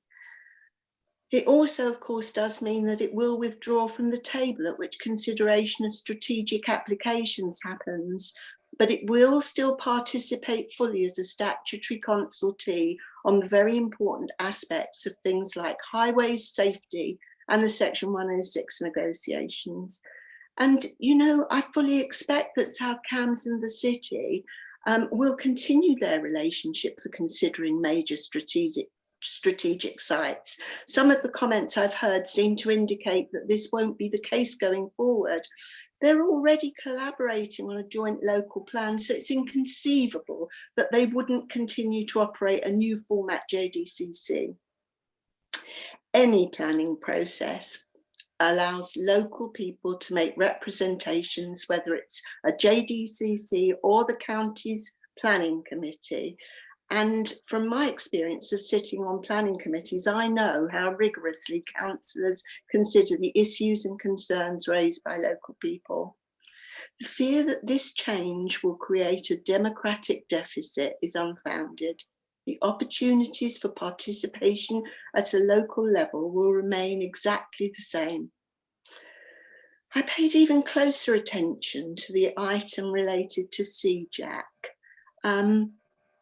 I think it's really important to reassure residents by clarifying the process that will take place in the place of CJAC, and which is currently very effective in all other areas of Cambridgeshire. So a lot of what CJAC considers currently relates to traffic regulation orders, and local people, whether they're resident in Cambridge or any other area of the county, often have extremely helpful contributions to make in agreeing the terms of permitting them. And the process does and will continue to allow for those contributions to be made. Applications, as they go forward, will be, as they are now, advised to the local county councillor and advertised locally. And can I say that in my experience, it takes no time at all for any issues or concerns that residents have to make their way into my inbox, and I then take these forward with the originating officer. If mutual agreement cannot ultimately be reached, the application will go to committee. I think it's really important for people to understand that as we go forward, the opportunities for residents to continue to provide their very valuable and valued contributions is not going to be lost. And so in closing, I just want to say, I'm sorry that this well-intentioned and well-considered proposal to make changes has been viewed by so many in such a very negative light. And I do hope that whilst it probably won't satisfy all, the calm explanation that I've sought to offer is helpful to the residents of Cambridge in understanding that there is no sinister intent or attempt to dumb down the council's efforts to engage with them. Thank you, Chairman. Thank you, Councillor Harford. That was just on time, as far as I could tell. Councillor Hudson. Thank you, Chair. I fully endorse the comments made by Councillor Harford re the county's withdrawal of members from the JDCC committee, and would emphasise, as she has done, that residents will still be able to make the same representations as they have always done, both to the new format JDCC and also to the County Council's own planning committee. The second proposed change is that, I think, is the very sensible abolition of the Cambridge Joint Area Committee. As a county councillor representing a more rural division, I'm very used to the system of temporary traffic regulation orders. And in the event that there is an objection to an order, the officer will consult the local member. If no agreement can be reached, the matter is referred to committee. The local member is made aware by residents or their parish councils of issues or concerns, and further discussions with officers provides for any compromises that can be made to the order. However, I appreciate that Cambridge City does not have parish councils. It does, though, have an extensive array of residents' associations who all liaise in the same way with their local members as do parish councils and rural members. Also, residents of the city are able to easily liaise with their local member, just as residents within the whole county can, and I have to say, certainly do. And also, they can come to speak at the New Highways Committee, just as they have done at CJAC. So, Chair, my question is this. No other area within our county have this facility. So why have a county council committee to consider only one particular area's highways issues? And then after all that, have to go to yet another committee for the final decisions to be made. A committee, I have to point out, that also makes the highway decisions for the rest of our county. What complete nonsense. Surely this is a complete waste of both members and officers' time, when the new Highways Committee will easily be able to discuss and debate the issues with local residents, then make the decision straight away, quicker, cheaper, and much, much, much more efficient. One committee, one decision, saving money, more efficient. What's not to like? I fully support this and call on all members to do the sensible thing and support it too. Thank you, Chair. Thank you, Councillor Hudson. Councillor Every, do you wish to sum up? No, no, thank you, Chair. I just want to reiterate that that we move the recommendations of the report to be adopted. Thank you. Thank you. Colleagues, we're going to now move to the vote. But there seems to be general consensus in support of the recommendations A to C and recommendations F to G. So I propose to take those recommendations as a block. If anyone disagrees, would you please use the raised hand function now? So that, just for clarity, that means I will be go separately to D and E. Okay, so A to C, F to G. Any objections? I'm not seeing any. Therefore, I will take those recommendations as carried. Now, in regard to recommendations D and E, I am going to now ask each member in turn to vote on the recommendations. You simply have to say yes or no. Yes in favour of the recommendations, no against. Then please unmute your microphone when you're ready to respond. Okay, I'm now going to read out names in alphabetical order again. Councillor David Ambrose Smith. Yes. Councillor Barbara Ashwood. No. Councillor Anna Bailey. Yes. Councillor Henry Batchelor. No. Councillor Ian Bates. Yes. Councillor Chris Bowden. Yes. I take it, I wasn't clear to me. That was yes, Councillor Bowden, yes? Yes. Councillor Bradnam, No. Councillor Bywater, Yes. Councillor Connor, Yes. Councillor Costello. Yes. That was a yes. Councillor Count.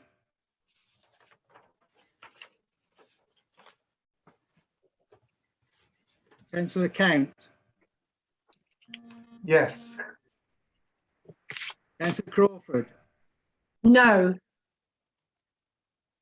Councillor Criswell. Yes. Councillor Cuffley.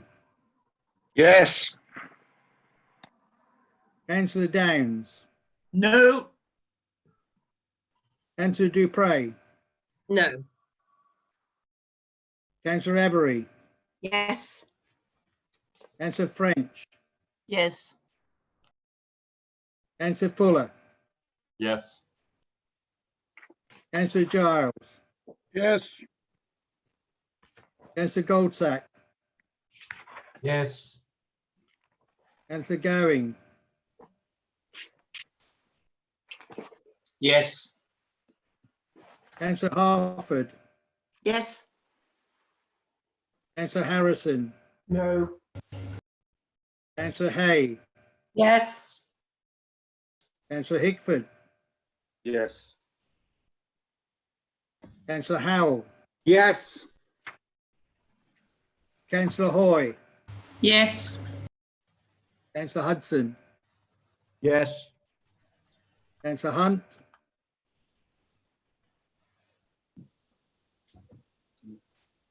Councillor Hunt.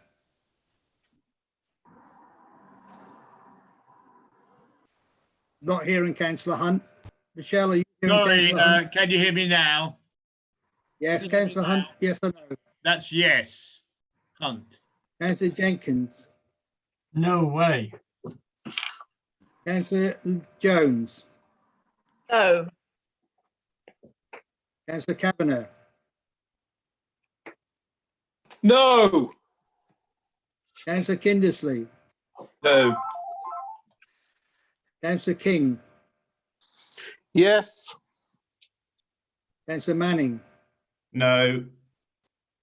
Councillor MacDonald. No. Myself, Councillor Matt Maguire, yes.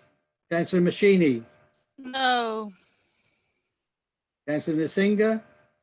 No. Councillor Nieto. Yes. Councillor Reynolds. Yes. Councillor Richards. No. Councillor Rogers. Yes. Councillor Sanderson. No. Councillor Schumann. Yes. Councillor Scott. No. Councillor Shellings. No. Councillor Shooter. Yes. Councillor Smith. Yes. Councillor Taylor. No. Councillor Simone Taylor. Abstain. Councillor Tierney. Yes. Councillor Van der Ven. No. Councillor Wells. Yes. Councillor Whitehead. No. Sorry, that was a no. Councillor Williams. No. Councillor Will. No. Councillor Wisson. Yes. Councillor Tim Wotherspoon. Yes. Thank you. Can I now ask the Democratic Services Manager to declare the result of the vote? Chairman, the result of the vote is 35 votes in favour, 24 votes against and 1 abstention. The motion is therefore carried. Thank you. The second report on pages 140 to 144 of item B is proposed changes to the consideration of adult mental health guardianships. And I ask the chairwoman of the Constitution and Ethics Committee, Councillor Every, to move that the recommendations as set out in the report be adopted. And I'm assuming that Councillor Reynolds, you will wish to second. Councillor Every. Yes, I move the recommendation. I could just say that we agreed that the recommendation of the full council, there will be a change to the way adult mental health guardianships are determined, and delegation on guardianships which are currently considered by the Service Appeals Committee would be delegated to officers, and I so move. Chairman, I'm happy to make the proposal. Are you reserving your right? Councillor Reynolds, are you reserving your right to? Yes, please, Chairman, but we'll see what discussions there are. Thank you. Right, the opportunity for council now to debate the motion, if there's any request to do so. Can I see a show of hands? No, there's nobody indicating. So I will now move to the vote. There seems to be a general consensus in support of the recommendation, so I'll take them as a block. If anyone did. Chairman. Sorry, Chairman, there is Councillor Whitehead wishes to speak. I've just seen Councillor Whitehead come in. Councillor Whitehead. Thank you, Chair. Definitely in favour of this proposal, as I think I was one of the last people to deal with these via the committee. But I just wonder, as an extra safeguard, whether in fact the guardianships that are agreed should simply be reported as a matter of course to the Adults Committee, so that you still get some committee oversight of what's being done. I mean, I'm not saying it would be a matter for debate, but it might be useful for a matter of report, just so that there is some committee and member oversight of the process. Thank you. I'm going to seek advice on this because I'm not sure. You're not proposing an amendment, so I'm assuming from Councillor Every that she's just taken that on board as a possible suggestion. Yes, indeed. Councillor Every, can you advise? Yes, indeed, Chair, and I think it's a sensible solution. Thank you. Okay, as I say, I'm not seeing any objections to this item, so we will take the recommendation as carried. Thank you. The third report on pages 145 to 146, which is item C, is the scheme of delegation. Again, can I ask the chairwoman of the Constitution Ethics Committee, Councillor Every, to move that the recommendations as set out in the report be adopted, and ask Councillor Reynolds if he's happy to second the recommendation. Chairman, I so second. Councillor Every, well, Councillor Every hasn't proposed yet. But...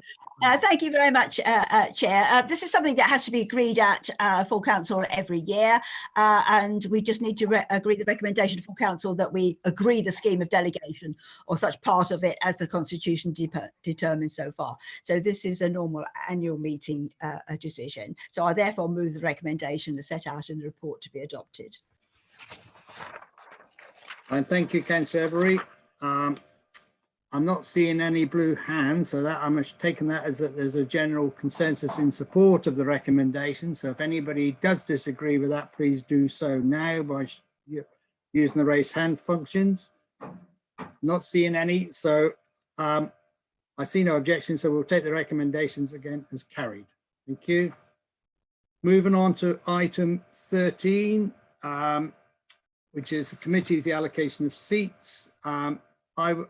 I move that the allocation of seats and substitutes on committees to political groups in accordance with the political balance rules as set out in the report circulated yesterday and published on the council's website be approved.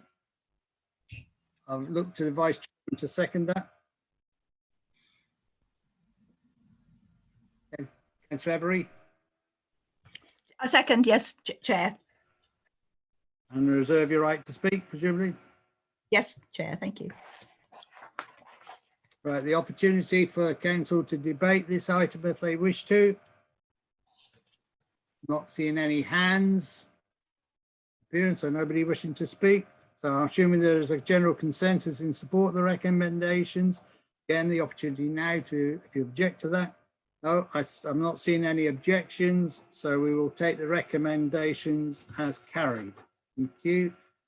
Item 14, which is the appointment of chairman, chairwomen of vice chairman and chairwomen of the policy and services committees. So I move that the recommendations for the appointment of the chairman and chairwomen or vice chairman or vice chairwoman of policy and service committees, and the appointments of chairman, woman of the audit and accounts committee, health and wellbeing board, pension committee and planning committee as set out on page 137 be approved.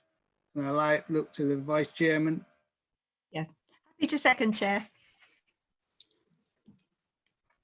Great, thank you. Anybody wish to speak on this item? No, not seeing any hands, so I'm assuming again that there's a general consensus in support of the recommendation. Last chance to disagree. See no objection, so we will take the recommendations as carried. Thank you. Moving on to item 15, appointments to outside bodies and the annual report for 2019 to 20. I move as chairman, the recommendation as set out in the report be approved. But I ask the Councillor Every to second that, please. Happy to second that, Chair. I see a hand raised. Councillor Jenkins, you wish to speak? Councillor Jenkins, opportunity now to debate. Thank you, Chair. I'd just like to touch briefly on page 262 regarding This Land Board of Directors. And councillors will be aware that this is probably one of the most important outside bodies that we have a representation on, being in receipt of over £100 million worth of funding from this council. The non-executive director appointed by this council is expected to attend board meetings, and these meetings meet every month.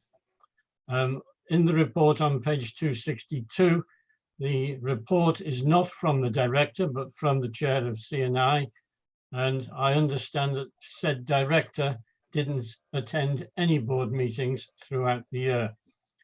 Chair, would you agree that we would hope that the new director to be appointed for the coming year would aspire to a better level of attendance?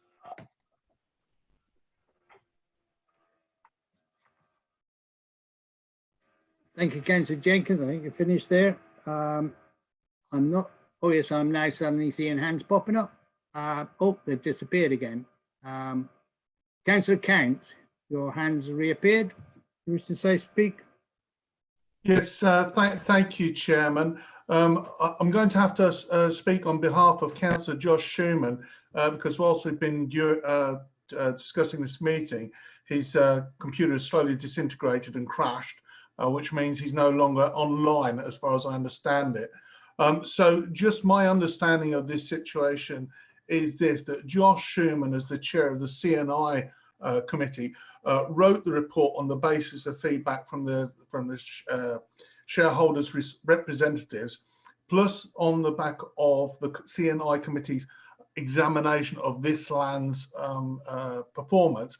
And this report was substituted, was ratified by the monitoring officer as appropriate because Councillor Roger Hickford is awaiting guidance, legal clarification from the council and this land as to the position of a member being on the board. So there is a very valid reason for this, but I can assure this council that the examination of this land's performance, we have full representation on and a full analysis of what is going on, and we will continue to maintain that examination as we move forward. Thank you.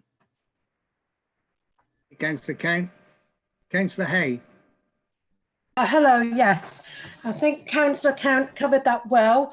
I have just had a text from Councillor Schumann with the words that he had wanted to say.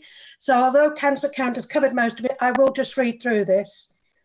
Councillor Hickford has not attended board meetings of this land as we are awaiting a legal opinion on board membership. And until this was forthcoming, it was thought it was prudent for Councillor Hickford to not take an active role.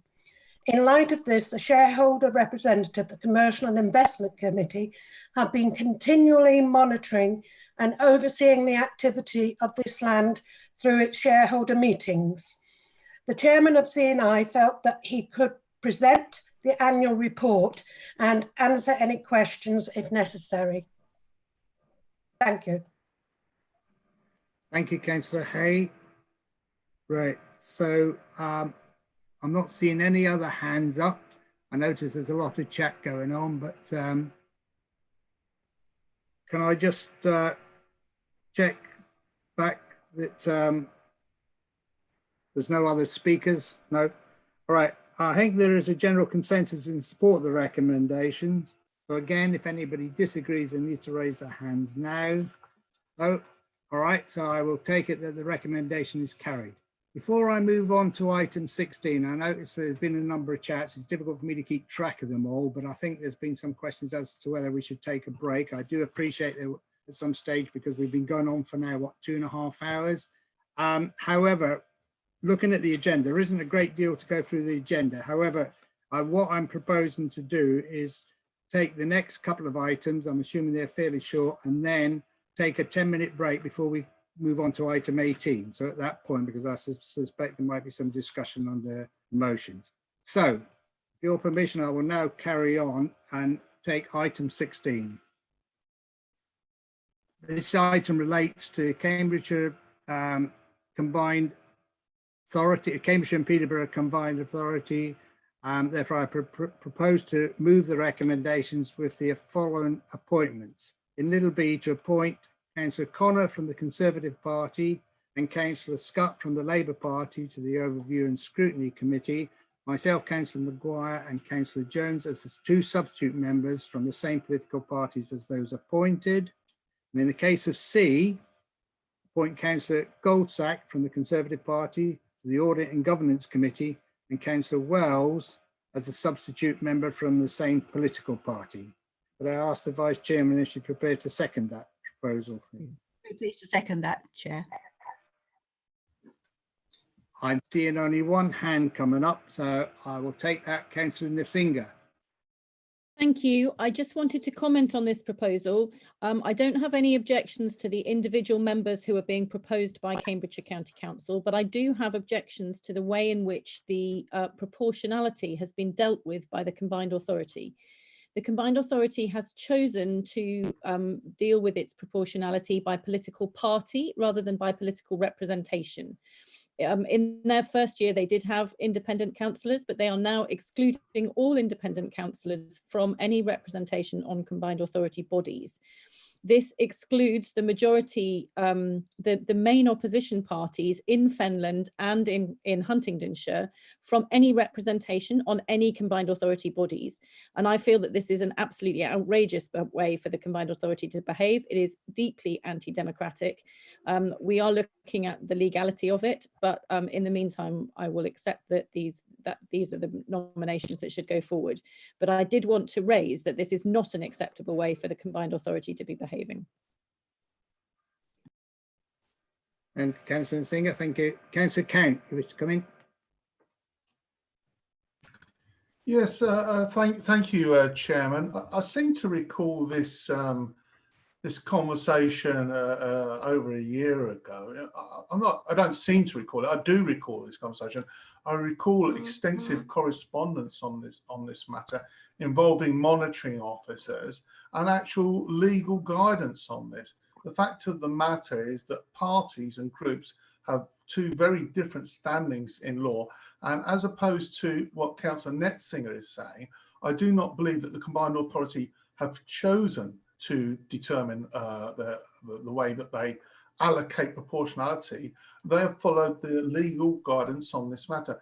Now, should that be contested by Councillor Netzinger, then she should contest it with the Combined Authority, and I have no problem with that. But I do think that there is definitely a history here of monitoring officers discussing this and laying out the law on the subject matter as to why it is laid out this way. So that's my understanding. Thank you, Chair. Thank you, Councillor Count. Right, sorry, I'm just looking at the chats that are going on, apologies. There seems to be, Councillor Singer, you've raised your hand again, and yet you've spoken once on this. It's not normal to allow anybody to speak twice. But can you just press the blue hand bit again? There seems to be a general consensus in support of the recommendations, but if anybody disagrees with that, can you please use the raised hand function now? Otherwise, I'm going to, right, I'm not seeing any objections, so we will take the recommendations as carried. Thank you. Moving on to item 17, which is the calendar of County Council meetings. I move that the calendar of meetings of the County Council set out in the agenda be approved. Could I ask the Vice Chairman if she would second that, please? Second that, Chair. Right, I'm not seeing any blue hands. No. There seems to be a general consensus in support of the recommendations. Again, if anybody disagrees, please use the raise hand function now. No, so I see no objections, so we will take the recommendations as carried. As I indicated earlier on, item 18, I expect there'll be, obviously, given the two motions, there may be some discussion on this. I'm going to have a quick chat with Michelle and ask if this is an appropriate time for us to take a kind of a comfort break. I don't think we need to take a long lunch break, but I would suggest something like 10, 15 minutes. So Michelle, can you come in on this? Yes, Chairman. If you wish to adjourn for 10 minutes, we can put something to inform the public in the stream. Okay, I'm looking at quick look at the time now. According to my watch, it's 8 minutes past 1, but let's call it 12 minutes break and say, can we reconvene at 20 minutes past 1? Is that okay with everybody? No objections? Right, then I suggest we reconvene at 20 minutes past 1. Michelle? Chairman, just to say that we will mute everybody's microphones and also their video. Okay. All right. Thank you, colleagues. See you back here at 20 past 1. Chair.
Can colleagues hear me?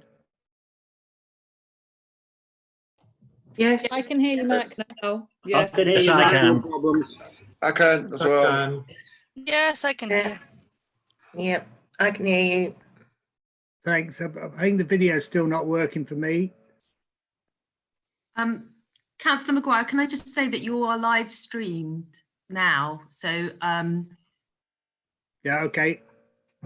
and can I just mention before we start that we did forget, apologies that I didn't remind you, that Councillor Netzinger has replaced Councillor Williams on the GCP Assembly Committee. Yes, I did note that message from you on the chat. So yes, should have brought that up during the changes. So everybody know that Councillor Netzinger has replaced Councillor John Williams on the GCP Assembly. Okay. I presume we're good to go then, Michelle? Yes, yeah. Thank you. We'll now move to the next item, which is item 18, which is written motions. 2 motions have been submitted. I ask Councillor Netzinger to move and speak to her motion as set out on page 4 of the council agenda. Councillor Netzinger. Thank you. I'm very glad that this virtual council is giving us all a public opportunity to thank the thousands and thousands of individuals, both staff and members of the community, who have stepped forward and taken on new roles during this pandemic. Change is always difficult, and the past 2 months have seen incredible changes for the lives of everyone. The need to spread the slow the spread of COVID-19 has meant that we have all had to change the way we live and work and shop and socialise. And the virus has also meant that some sectors of our community have been at very high risk. The way in which the whole community has stepped forward to help support and protect elderly and vulnerable residents has been incredible and really heartwarming. From the residents' associations in my area, who took on the role of coordinating support for those in need of help with shopping and collecting prescriptions, through to council staff who have undertaken new jobs, phoning vulnerable people and supporting parish councils, and to those parish councils and church groups themselves who have taken on food distribution. The list is just endless and amazing, and so many people have done a fantastic job of stepping up and supporting their communities. I've been completely inspired by the willingness of many, many individuals to step forward and just see what needs to be done on the day and get on and do it. Whether that's making PPE, the number of people who've stepped forward kind of making plastic masks in school workshops or sewing scrubs for Addenbrooks. There are just so many examples of people who have taken on new things in a really sensible and not necessarily well coordinated, but just always looking to see what needs to be done and getting on and doing it. Of course, there are going to be many questions that we have to answer about the pandemic and why it has become so lethal in our communities and what the United Kingdom could have done differently. And there will be examples of where we should have done things differently, where changes will need to be made, and we need to recognise areas where we've made mistakes without necessarily holding any individuals to blame, but we need to learn from those mistakes and we need to be public about what we need to do in the future. But for now, for this moment, this motion is about saying thank you to the whole community of Cambridgeshire for responding as a community to the incredible challenge of this virus. It feels as if stage 1 of this pandemic process is gradually coming to a close. And so it's a good moment for us to say thank you to everyone who has stepped forward. It's also a really important moment for us to realise that actually the changes that we've made will be ongoing, that we're not going to be able to go back to life as it was before for a considerable period. And we will need to continue to support one another as through the next stage of this process. I think it's very important to remember that as some people start going back to work, as more shops open and more people are able to move out and about, there will still be those who are extremely vulnerable in our communities and who may remain at very high risk. And we need to maintain that support for those people we need to ask the community to continue to work to support each other in all sorts of ways. But I thank you for this opportunity to say a huge vote of thanks to everyone for what they have done so far. Thank you. Thank you, Councillor Nsinga. Do you have a seconder for your motion? I would like to second the motion, Mr. Chairman, and reserve my right to speak. Thank you. Thank you, Councillor Sanderson. Right, do we have any speakers? Oh, yes, we do. Councillor Bailey. Thank you, Chairman. And I'd like to thank Councillor Netzinger for bringing this motion. I think it is appropriate that we do yet another round of thanks. Of course, lots of thanks have already been placed in many different ways with many different people and organisations, but it is right that we thank all our staff and councillors, in fact, many of whom have stepped up and taken very practical steps, rushing around, supporting residents and dishing out food parcels, and some have been organising volunteer support, and some have been supporting from home because they are indeed self-isolating themselves. And I want to thank all our colleagues in the NHS, and obviously our care staff, our care homes, our home care workers, all those in care settings, as well, of course, to all the key workers in all settings across the county who collectively have made the whole thing hold together, really. And thanks to our district and parish council colleagues, they've been excellent linchpins, and parish councillors in particular. I'm glad Councillor Netzinger did mention them, because they literally responded overnight, incredibly quickly, comprehensively, and they do deserve special mention.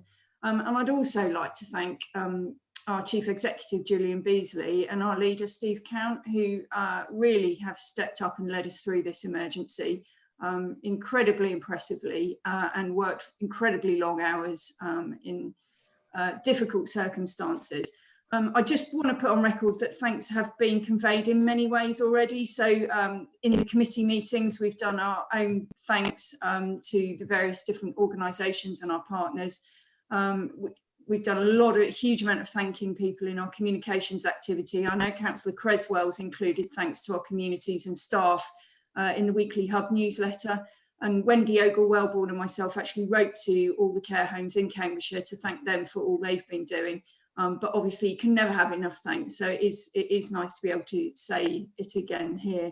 And actually, I just want to say how very proud of the Cambridgeshire response to the pandemic I personally feel. I think, especially those in the Communities and Partnerships Committee and the Community Hub that has just been set up overnight, and in adult social care, I think, as well. And our education services, our staff have received many, many compliments for the way that Cambridgeshire has responded to the pandemic. And in some cases, they've actually been asked to help government with the writing of guidance as well. And I think it's a huge testament to how well our response has been received. And I think especially as well to those staff who so willingly, as Councillor Netzinger said, so willingly took on new frontline roles. Some have joined our frontline adult social care staff and been going into people's own homes and supporting with hands-on social care. It's a really big ask, and they've embraced it wholeheartedly. And of course, the volunteers, I've been working with a number of volunteers in areas, and they've given very freely of their time to help other people. And again, including those that have stepped into frontline roles. So volunteers are working in our care homes. And again, that's a huge ask given the circumstances. They've given incredibly generously of themselves. And as Lucy said, we've got to keep up this momentum. We are living with this thing for probably a long time to come. So, we need to keep that going, and we need to recognise that people will need to come in and out of their volunteering roles, and that we need to keep new people coming forward. And the last thing I just wanted to say was that, I've been working for a long time with lots of other people on the neighbourhood cares pilots. And it was exactly this. It was about embracing the support that is in our communities and helping to facilitate and get it working in the ways that is good for communities. And obviously we've handed over that baton to the Think Communities project.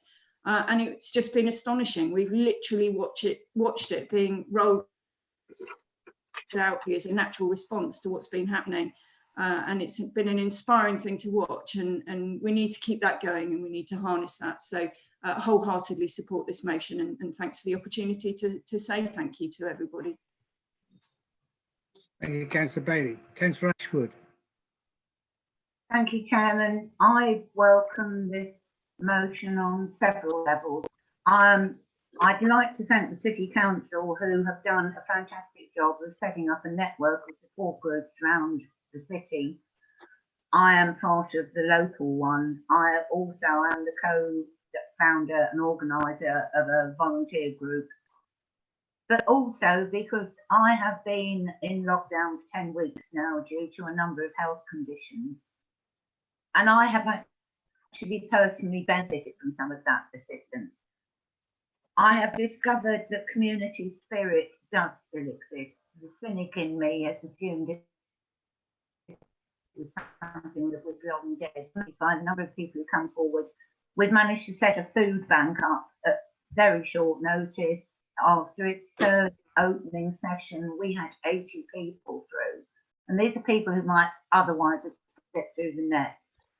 I want to thank everyone who's been in, from the local volunteer who can post a letter for me, to the people who are making a big difference. We could survive without all that. So I thank everyone from the bottom of my heart. Thank you, Chair. Councillor Ashwood. Councillor Machini. Thank you, Chairman. Please may I echo the words that have been said by previous speakers, in particular with regard to the amazing efforts that we have all observed in our own patch. And I personally would really like to take this opportunity to recognise some of the people in my own division, especially City Councillor Alex Collis, who has done an enormous amount of work in food delivery and holiday lunches in Cambridge City, and the efforts of her and all the people, the volunteers that she has coordinated, and everybody else has been truly staggering to observe, and it's been amazing to see. We in the Labour Group absolutely support a motion of thanks to our council workers. I think it's very, very important. We are very, very pleased to see that there has been a huge positive effect from the increased funding that we have received. And we welcome, and we think it's been fantastic, the flexibility that staff have demonstrated. They have retrained and they've been redeployed where they were needed. For example, how much of the transformation team has done that. And I would like to thank everyone for the effect that this has had. And this surely shows that properly funded public services are a good thing. We as a council, we must remain committed to best by our staff and by our residents. And with that in mind, I would like to draw attention to the questions that we continue to ask, such as the written question that was submitted to today's council by my colleague Sandra Crawford, to ensure that we continue to stay on top of testing for our care home staff, for the residents, for the PPE provision, and for the sick pay for the ill and self-isolating. So thank you very much. Thank you, Councillor Machini. Councillor Wilson. Thank you, Chair. I want to raise a couple of things. One about the deaths in care homes and what we're doing about supporting care homes, and the second about the community hub. The Office of National Statistics today published a spreadsheet which shows that from the 10th of April to the 8th of May, there were 76 deaths due to COVID-19 in care homes in Cambridgeshire. More people probably succumbed to the disease, but we'll never know for sure as tests weren't carried out on everyone who died. Now that's a very high number, and I'm pleased that at last the government is recognising the importance of supporting care homes more. Care homes are struggling financially, and officers in Cambridgeshire are working with local providers to sustain and increase their current levels of capacity. I support the officers' decision to pay an extra 10% in fees, and also to provide access to a distress fund for providers who face significant financial difficulty, and also the flexibility to increase domiciliary care fees where packages are hard to source. We must do all we can to ensure care home staff are valued properly, and that they have the appropriate PPE, and that they and residents are tested regularly. Now, Chair, you said you didn't want to name officers individually, but I have been particularly impressed by Adrian Chapman's community hub, and how it is working with district councils, local groups and volunteers. Over 16,000 people are extremely vulnerable to the risks of coronavirus in Cambridgeshire. These are the shielded people. And last week, my wife and I helped others with through the Hub and Team Rubicon to make home visits to those shielded people who hadn't answered any of the calls or letters sent out. The home visits went very well in checking that people were safe and well, but it did identify a few people who needed further support. And my congratulations go out to Team Rubicon and the work of the Hub. Overall, the hard work of county and district staff, together with the wonderful work that our volunteers are doing, is brilliant. But I would also like to praise the many family members and professional carers who are supporting people in their own homes and in our nursing and residential homes for their continued hard work and commitment. Thank you, Chair. Thank you, Councillor Wilson. Councillor French. Thank you, Mr. Chairman. Yes, I think, you know, the previous speakers have spoken entirely correctly, and I fully support and I will be supporting this motion. But I would like to say a well done to Councillor Count, the leader of the council, for setting up this Communities and Partnership Committee some years ago. If I didn't know better, I would have thought that Councillor Count had a crystal ball and knew one day it would come into its own, supporting the whole of the community, which certainly with the COVID-19. A special thanks has to go to Councillor Cresswell, the chairman of the Communities and Partnership, and all the officers, and particularly the chief exec and Adrian Chapman. There's too many people to thank because hundreds, if not thousands, of volunteers out there. But certainly in fairness, we're very, very fortunate. We have FACT. Everybody's heard of FACT. They have been an absolutely amazing support with many other organisations throughout the whole of Finland, and in particular the hardworking councillors of Wisbech. They have done an absolutely amazing job. So thank you to you all, and I will be supporting this motion. Thank you, Councillor French. Councillor van der Ven. Thank you. Yes, it's been a very good time for friendship and for communities coming together. We have an extra appreciation for our staff who have been so professional under enormous extra pressure, answering all of our questions and our pleas for help. In the community groups, I've noticed that the volunteer groups from neighboring parishes are coming up with new ideas and sharing those ideas and helping one another to problem solve. So we don't have drawbridges around our villages. We have open borders and lots of sharing in spite of lockdown. And that's been a wonderful thing to see. We've also discovered, very sadly, a hidden need in our communities that we may not have been aware of before. Someone asked me yesterday in my own village, what can I do to help the community group, even though it's already been up and running for many weeks. And I'm sure that all community groups have waiting lists of helpers.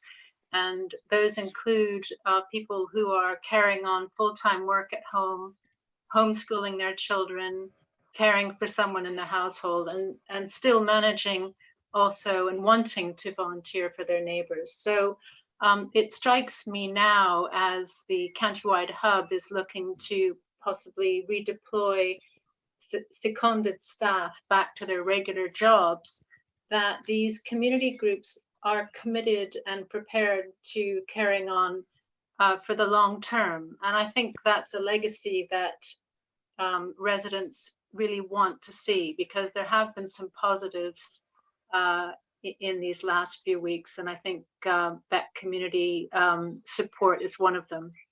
Thank you. Thank you, Councillor van der Ven. Councillor Simone Taylor. Thank you, Chairman. Yeah, absolutely.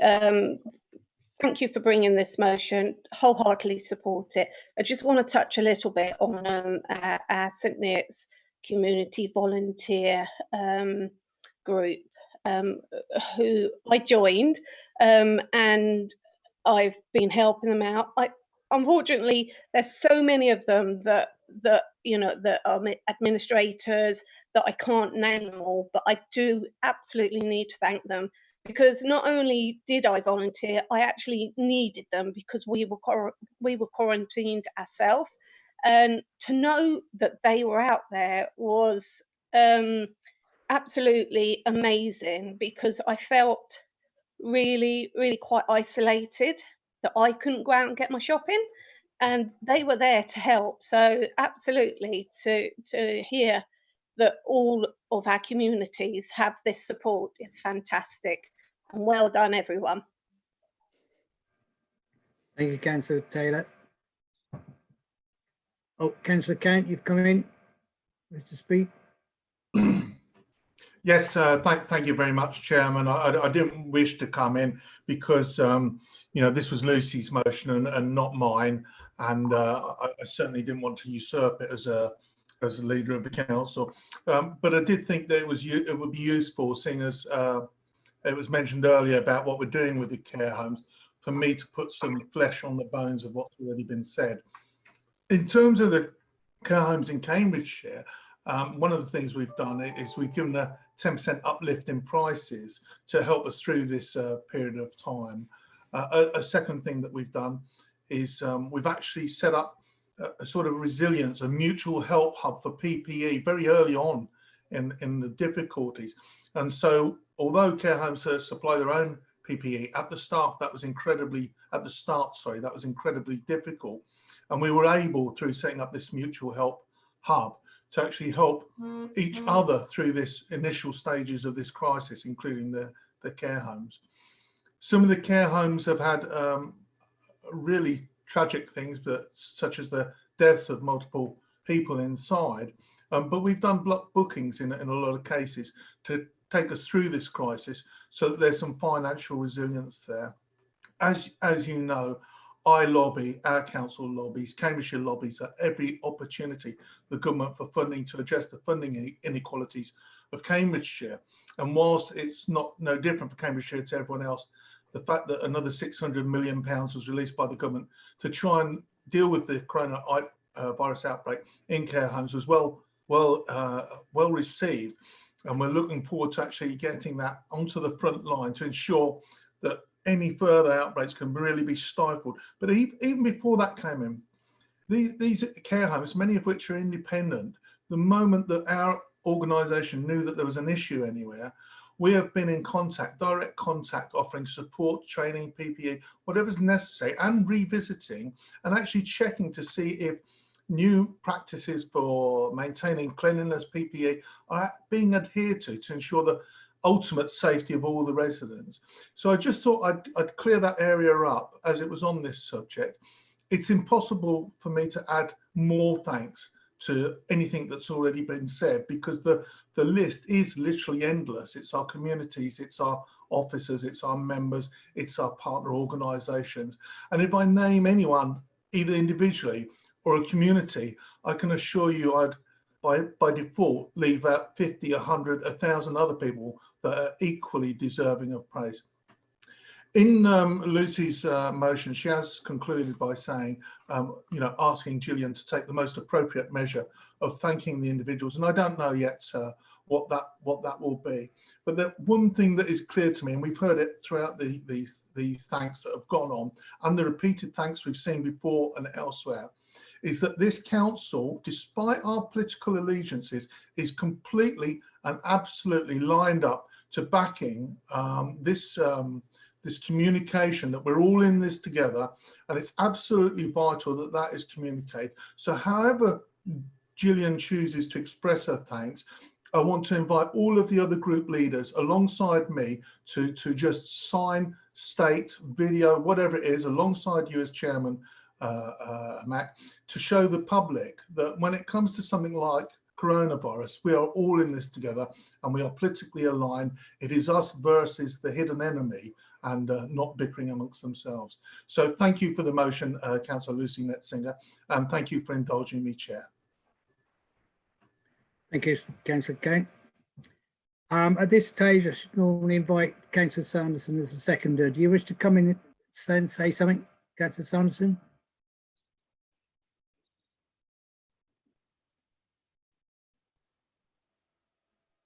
Is Councillor Sanderson hearing me?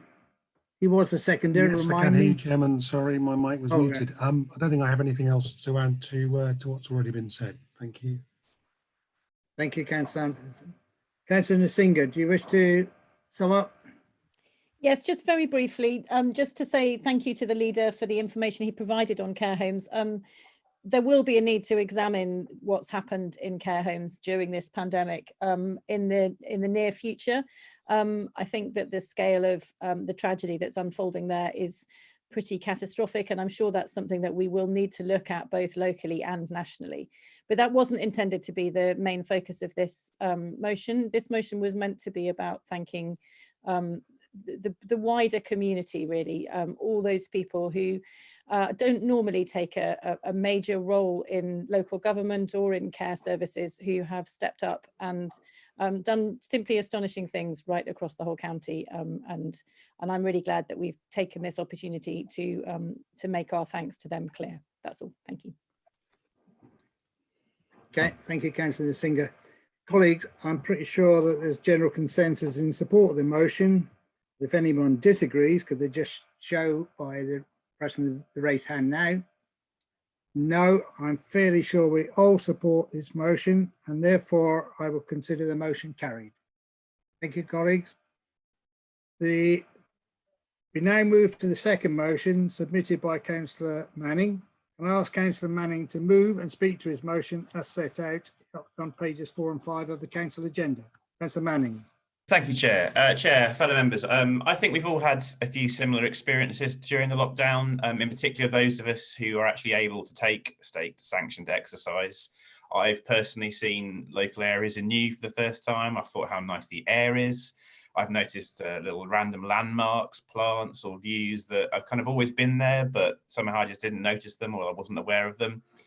That's the upside of lockdown amongst so many very tragic downsides, especially for those who are having to totally isolate. We need to take the upsides and take those when we come out of the pandemic. We've also seen how in some locations it's very hard to socially distance, and how I think some people don't make the effort that others do to protect us all. We all know the economy will pick up again in some form, and as our city and town centres get busier, social distancing will become harder. The most vulnerable members of society will be the worst affected by this. So let's make it as easy as possible for people to rejoin that economy whilst maintaining safe distancing. And that's what this motion is about. I want to make sure this applies wherever you live. So not just in Cambridge City, but in our other towns and cities, and importantly, the routes into those urban areas. We have a range of councillors in my group in both rural and urban areas, as have some other groups on this council. And it's vital that we use that shared experience and knowledge across all political groups and all areas, and make sure that the list of proposals that's being developed is shared with councillors. So let's make sure in areas with narrow pavements that everyone has space to keep their distance from one another. Let's work with bus providers to make sure people aren't squashed together and we can use them and other public transport safely. Above all, let's not lose the chance to keep the improvements into our environment that we've all experienced. Please vote for this motion. Thank you, Chair. Thank you, Councillor Manning. Do you have a seconder for your motion, Councillor Manning? I do. I believe I'm very pleased to say that Councillor Bates is seconding my motion. Councillor Bates, thank you. Thank you, Mr. Chairman. Thank you, Mr. Chairman. I'm very happy to second this motion and reserve my right to speak. Thank you. Thank you, Councillor Bates. Councillor Kavanagh.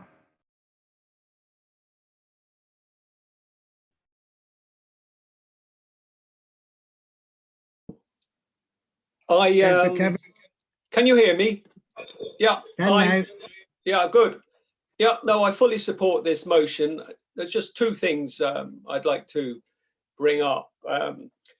One is that, well, initially I'd like to say we should commend the officers who worked very hard to put together a bid for funding from central government's allocation of £25 million to be used for improving and making safe cycling and walking. And the thing I'd like to recommend is that these measures are initially going to be temporary, but as these measures are being implemented, I think they should be monitored and assessed with a view to making the measures permanent. And although this fund of money from the government now is very welcome, I think we should be looking to have the council lobby in central government for funds every year to be increased, to be devoted for improving cycling infrastructure. As Councillor Count said earlier, when talking about the climate change policy, the world is being changed. And yes, it is being changed, and let's make it changed permanently. The second thing I'd like to mention, and it is alluded to in the motions, where there's been an obvious reduction in pre-lockdown levels of vehicle traffic. But a downside of that is that some members of our communities are actually speeding in their cars. You know, there's some very dangerous levels of speed in traffic, not just in Cambridge City, but also in the countryside. I notice this when I go out doing my exercise on the bike down in our wonderful countryside.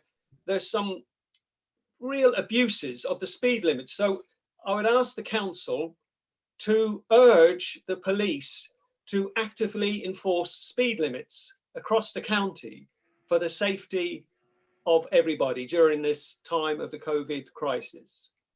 Thank you. Thank you, Councillor Kavanagh. Councillor Whitehead. Thank you, Chair. Of course, I support very strongly this motion, and particularly the idea that we should help and make it more safe for people to walk and cycle, particularly to work and going about their business. And indeed, this is something that Cambridgeshire really has taken seriously in the past and has done very well by its residents. There are networks of cycle routes all around the county, and there are cycle routes into our urban areas, such that, for example, the city of Cambridge has the highest rate of individuals cycling or walking to work. But despite that, there is still traffic congestion in our urban areas, particularly in Cambridge, both AM and PM, in the rush hours and at weekend. And this again is despite efforts to try and reduce traffic in our urban areas by park and ride schemes and by encouraging the use of public transport by bus lanes and things like that. And again, the county councils worked very hard, and I was on the working group that did this, to improve public transport in the more rural areas of Cambridgeshire, and in many respects have been very successful. And I think everybody would agree that walking, cycling and the use of public transport is the way forward if we are to reduce congestion and pollution. But all of these efforts, it seems to me, could be demolished or severely undermined by the government's advice to people returning to work. The government is actively encouraging people not to use public transport, that if they cannot walk or cycle, they should use their cars in order to get to work, thus creating much more pollution and congestion. And indeed, if everybody who returns to work takes to their cars, they probably won't even be able to get to work for the congestion on the roads. And if the use of public transport as a result of this directive is reduced, then we may have a problem once the COVID-19 pandemic is over, to find that transport systems have died away, are no longer viable. They are, as we know, very fragile in many parts of Cambridgeshire. And there are ways, other than saying to people, don't use public transport, that we can make public transport safer for people. Obviously, one cannot absolutely guarantee people's safety. And despite the fact that there's medical confusion over the use of face masks, there is dispute over whether wearing one protects you But I think medical advice is clear that wearing masks does stop you, if you happen to be a carrier of COVID-19, from spreading it to other people. So surely the advice about public transport should be, yes, you should use it, not use your cars, and that you should wear a mask under those conditions. And I really would urge Councillor Count and his other members of his party on the council to urge your government to come forward with a much more sensible, practical suggestion that will both maintain a certain safety for people, but more importantly, will maintain a public transport system that we all very badly need. Thank you, Chair. Thank you, Councillor Whitehead. Councillor Dupre. Thank you, Chairman. As has already been said, of course, the period that we've been in for the last few months has been a dreadful event, and for many people has resulted in loss of life, loss of income, loss of businesses, economic devastation for some people. But there is also, as also been said, an opportunity to build something more positive out of this. Lockdown has resulted in a huge reduction in vehicle movements and an increase in walking and cycling, resulting in cleaner air. In India, it's been reported that people could see the Himalayas from their homes who hadn't seen that view for over 30 years because of the polluted air.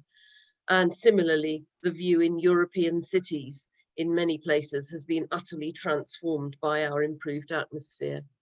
We don't want to lose those benefits. We really mustn't. And in the short term, as we lift the economy out of lockdown, we will need to do something quickly to give people room to travel safely without resorting to the motor car. And it's possible that I might, even I, at my advanced age, finally learn to ride a bicycle after all.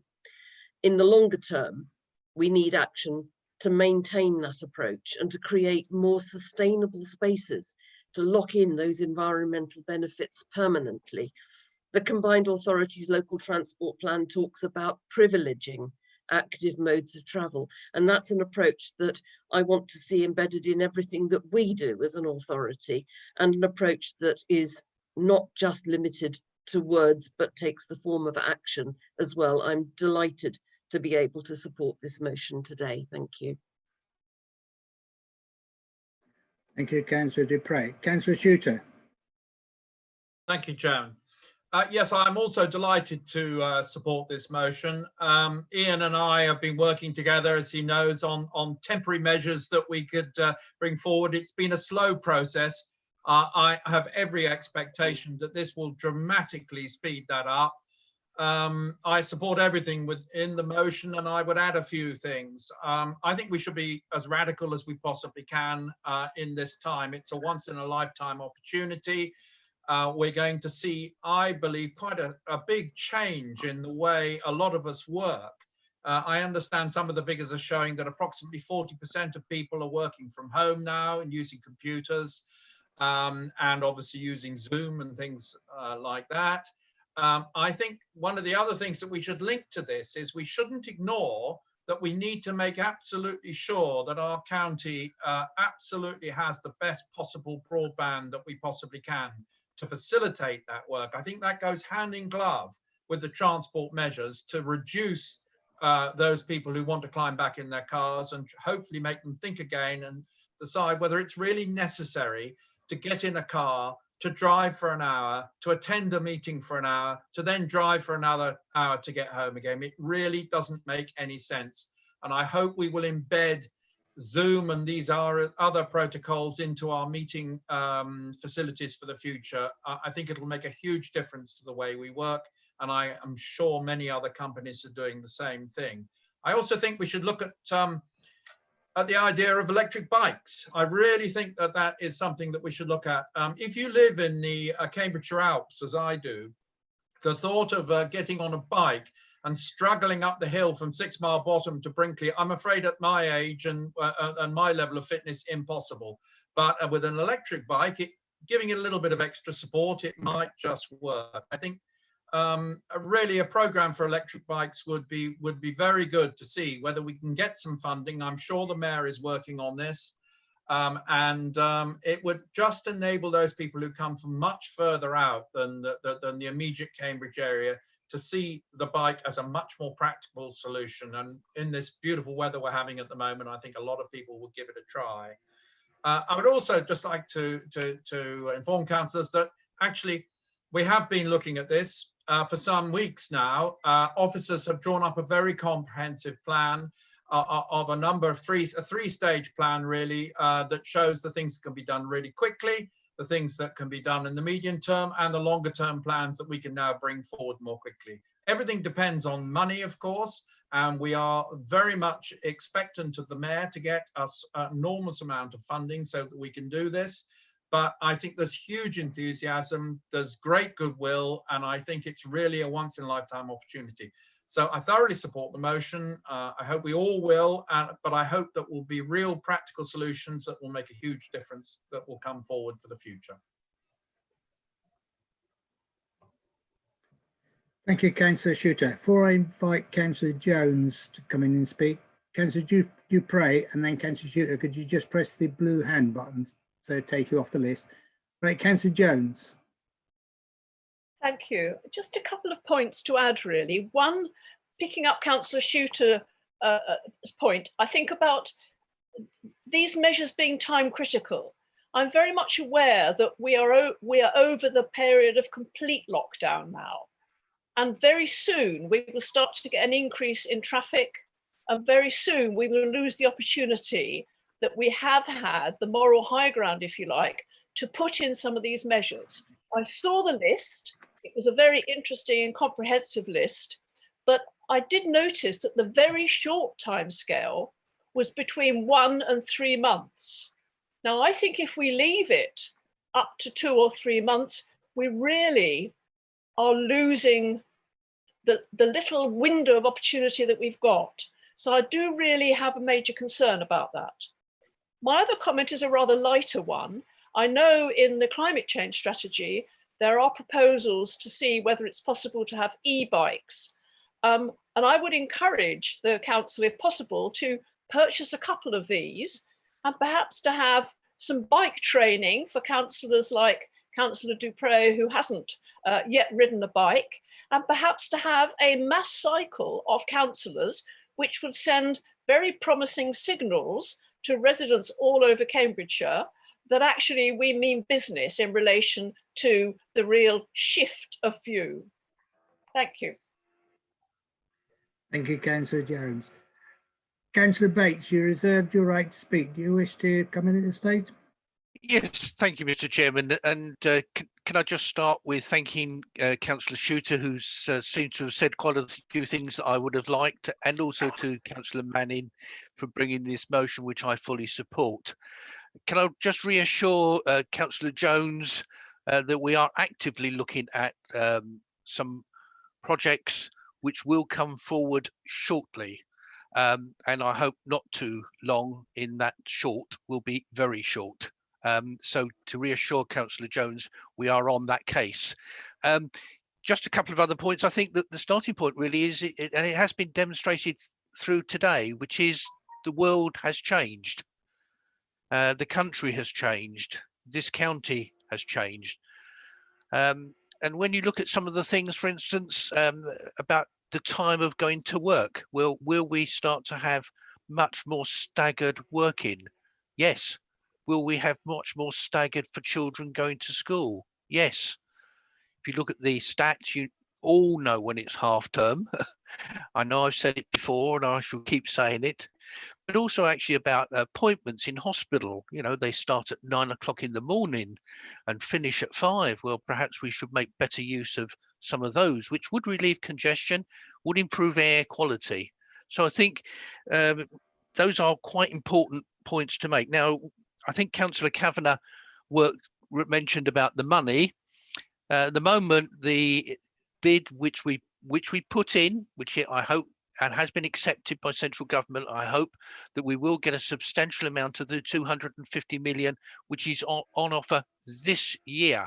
But there is plans for further years, that which we need to actually go back to government on what's our, with the combined authority, what's the money likely to be coming forward, not just this year, but next year, where we can have more plans coming forward. We have had a very successful team of people working on cycling projects and walking projects throughout the county. And I think it will continue. It is very diverse, from what I call central Peterborough or central Cambridge to Market Towns to a village that I live in, which is very, very small. So I commend the recommendation and the motion to full council and hope that we will have unanimous support, Mr. Chairman. Thank you for listening. Thank you, Councillor Bates. Just before I bring in Councillor Manning, I must admit, just a comment from the chairman. I like the idea of the electric bike. The idea that maybe having a chairman's bike sounds good, provided I can have a dedicated cycle lane in Cambridge. Right, Councillor Manning, do you wish to sum up? Yes, very briefly, Chair. I wonder if we should also be given Fitbits so we can record how much we're using it. I just wanted to make two brief points. Very much support all the comments that people have made. The first is one mainly for members of the public who I think we've got to recognise who are out there who, no matter what encouragement we give them or what we put in place, will need to rely upon things like the private car because they are vulnerable for various reasons. And I think we need to reassure them that whilst we're doing all this, we do have them in mind. And I think that's a really point to make. So we will be able to get most people out using the private car if we try well, but we've got to recognise there are some people who will need to rely on it. And the other point, I think it goes to both Councillor Shooter's point and Councillor Jones's point, and the point Councillor Bates make, is that it's very important how the funding we get from the government is measured. Because to do this well, and this is the experience of kind of trialing in other areas, is you've got to be willing to try and fail. As in, you've got to be willing to try things out, to be radical. You've got to be able to try stuff out that you accept might not work, and then you take it away. And that means your assessment criteria has got to take that into account. And I think if we do that, then I think the sort of positive will we've now all got from all sorts of levels and all sorts of political colours will see us a long way. So thank you very much for everyone for your support, and let's all just vote for it. Thank you, Councillor Manning. So once again, I'm pleased to be able to say there seems to be a general consensus in support of the motion. So if anybody disagrees with that, can they just raise their hand function now? Councillor Jones, can you just take your blue hand off, because I'm assuming you're not objecting. You're still showing your blue hand, so if you could just press that. And I'm assuming I'm seeing no objection, so we will take the motion as carried. So well done, everybody. Thank you. So that concludes discussions on the motions. Item 19 is questions. Written questions. A response to the 3 written questions received have been provided to the political groups before the meeting and published on the council's websites. We now move on. The next item is a bit of a difficult one because it's for the exclusion of press and public. We will only need to, I would only need to seek support from the council for that if during item 21 there is any discussion, if there is any intention by any member of the council to discuss the report rather than just simply have the introduction. So at this stage, I'd like to have some indication from members. Are you happy that we will not have a discussion on item 21, as that would be a confidential item, and therefore I would have to read out the exclusion of press and public? Anybody objects to that, would they now show their blue hand? No. And I've just taken advice from, I'm sure the monitoring officer will come in if she needs to be.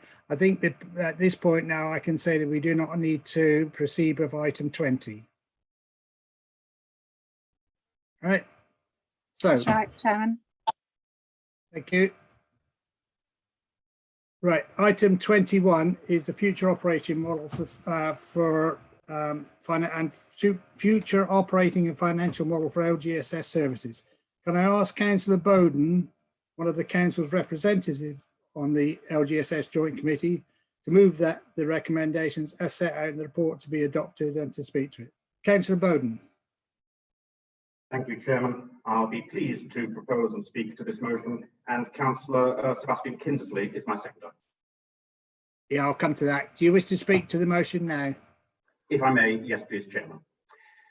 Chairman, most members of the County Council, myself included, weren't county councillors when LGSS was originally formed.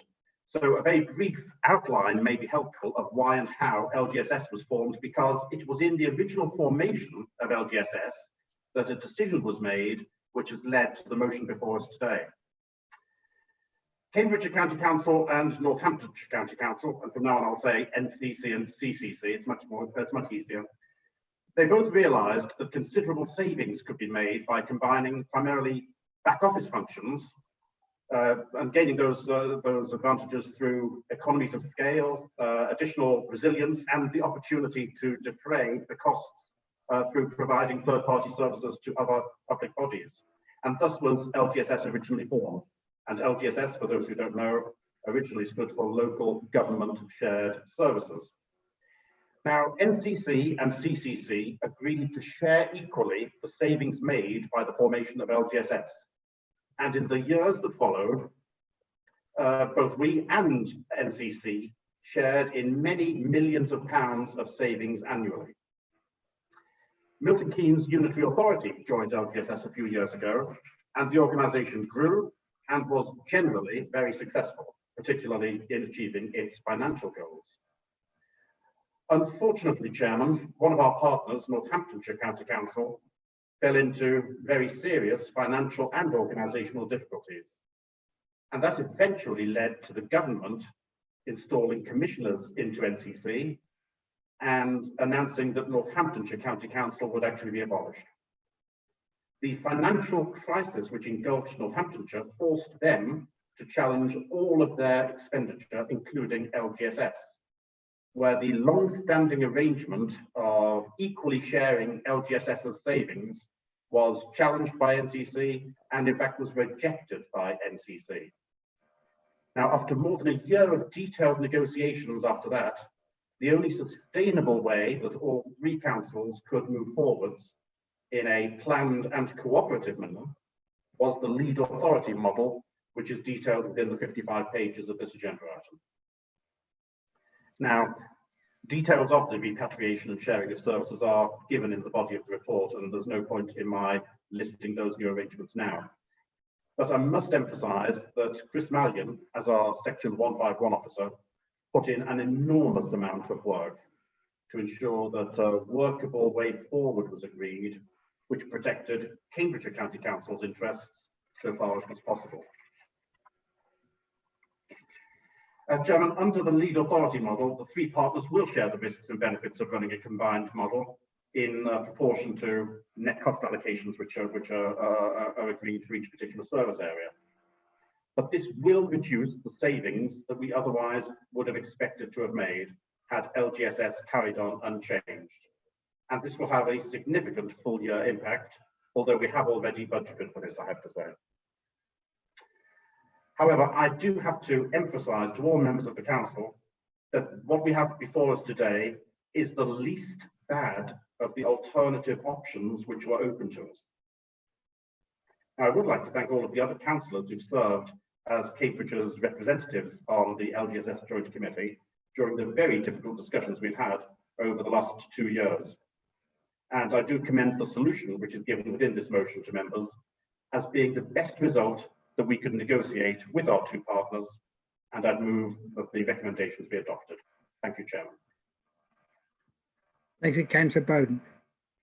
Councillor Kindersley, I understand that you are going to second this. Can I suggest you speak now? I'm hoping that we're not going to have any other speakers. Councillor Kindersley, would you second the motion? Thank you, Chairman. Yes, delighted to speak now, and like you, keep my fingers crossed that there are no further speakers. And it is that point that I want to address first, partly for the benefit of those members of the public who are still watching, assuming there are any, to whom it might seem a little bit strange that we are, as it were, agreeing quite a large organisational change without very much debate or the normal political toing and froing. But the fact of the matter is that this report has been in front of councillors for a considerable length of time. And I can tell by the way that heads are nodding across my screen that everyone has read it several times, and really any questions that they would have had as councillors have been exhaustively answered within group meetings. And I think it's important to highlight that as something that is of very positive benefit. The second thing I'd like to say is to echo Councillor Bowden's words of thanks to Chris Mallion and the other Section 151 officers who have spent a great deal of time and effort hammering out a solution. I know that Chris was quite often on the golf course or on holiday when he had to take quite lengthy and fraught phone calls from his colleagues. And he's an example, isn't he, of how officers go above and beyond the call of duty in the course of their service to Cambridgeshire. And the last comment I would make is that we have in the past had perhaps a slightly fraught relationship with LGSS. So I now look forward in an extremely positive framework, an extremely positive frame of mind, and I hope colleagues do as well, to a future where we continue to make the savings that we have grown used to the benefit of all involved. Thank you, Chairman. Thank you, Councillor Kindersley. We do have to move to a vote on this, but as I get the sense that there's probably general consensus in support of the motion. So if anybody disagrees with that, could they please show now?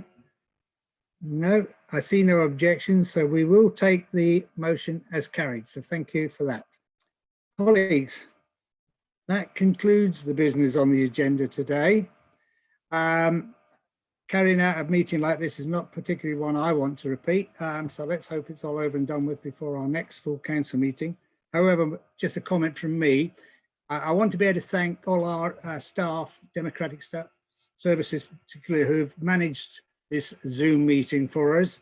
Notwithstanding one or two people had a few hitches and some have had to leave the meetings early, I think generally it's gone quite well. So thank you for that.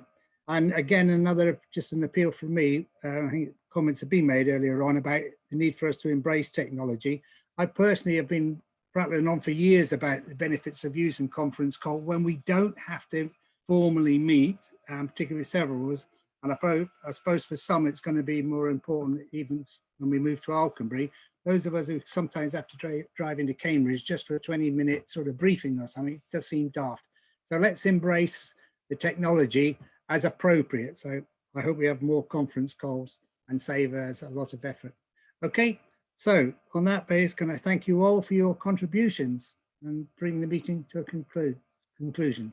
Thank you all. Chairman.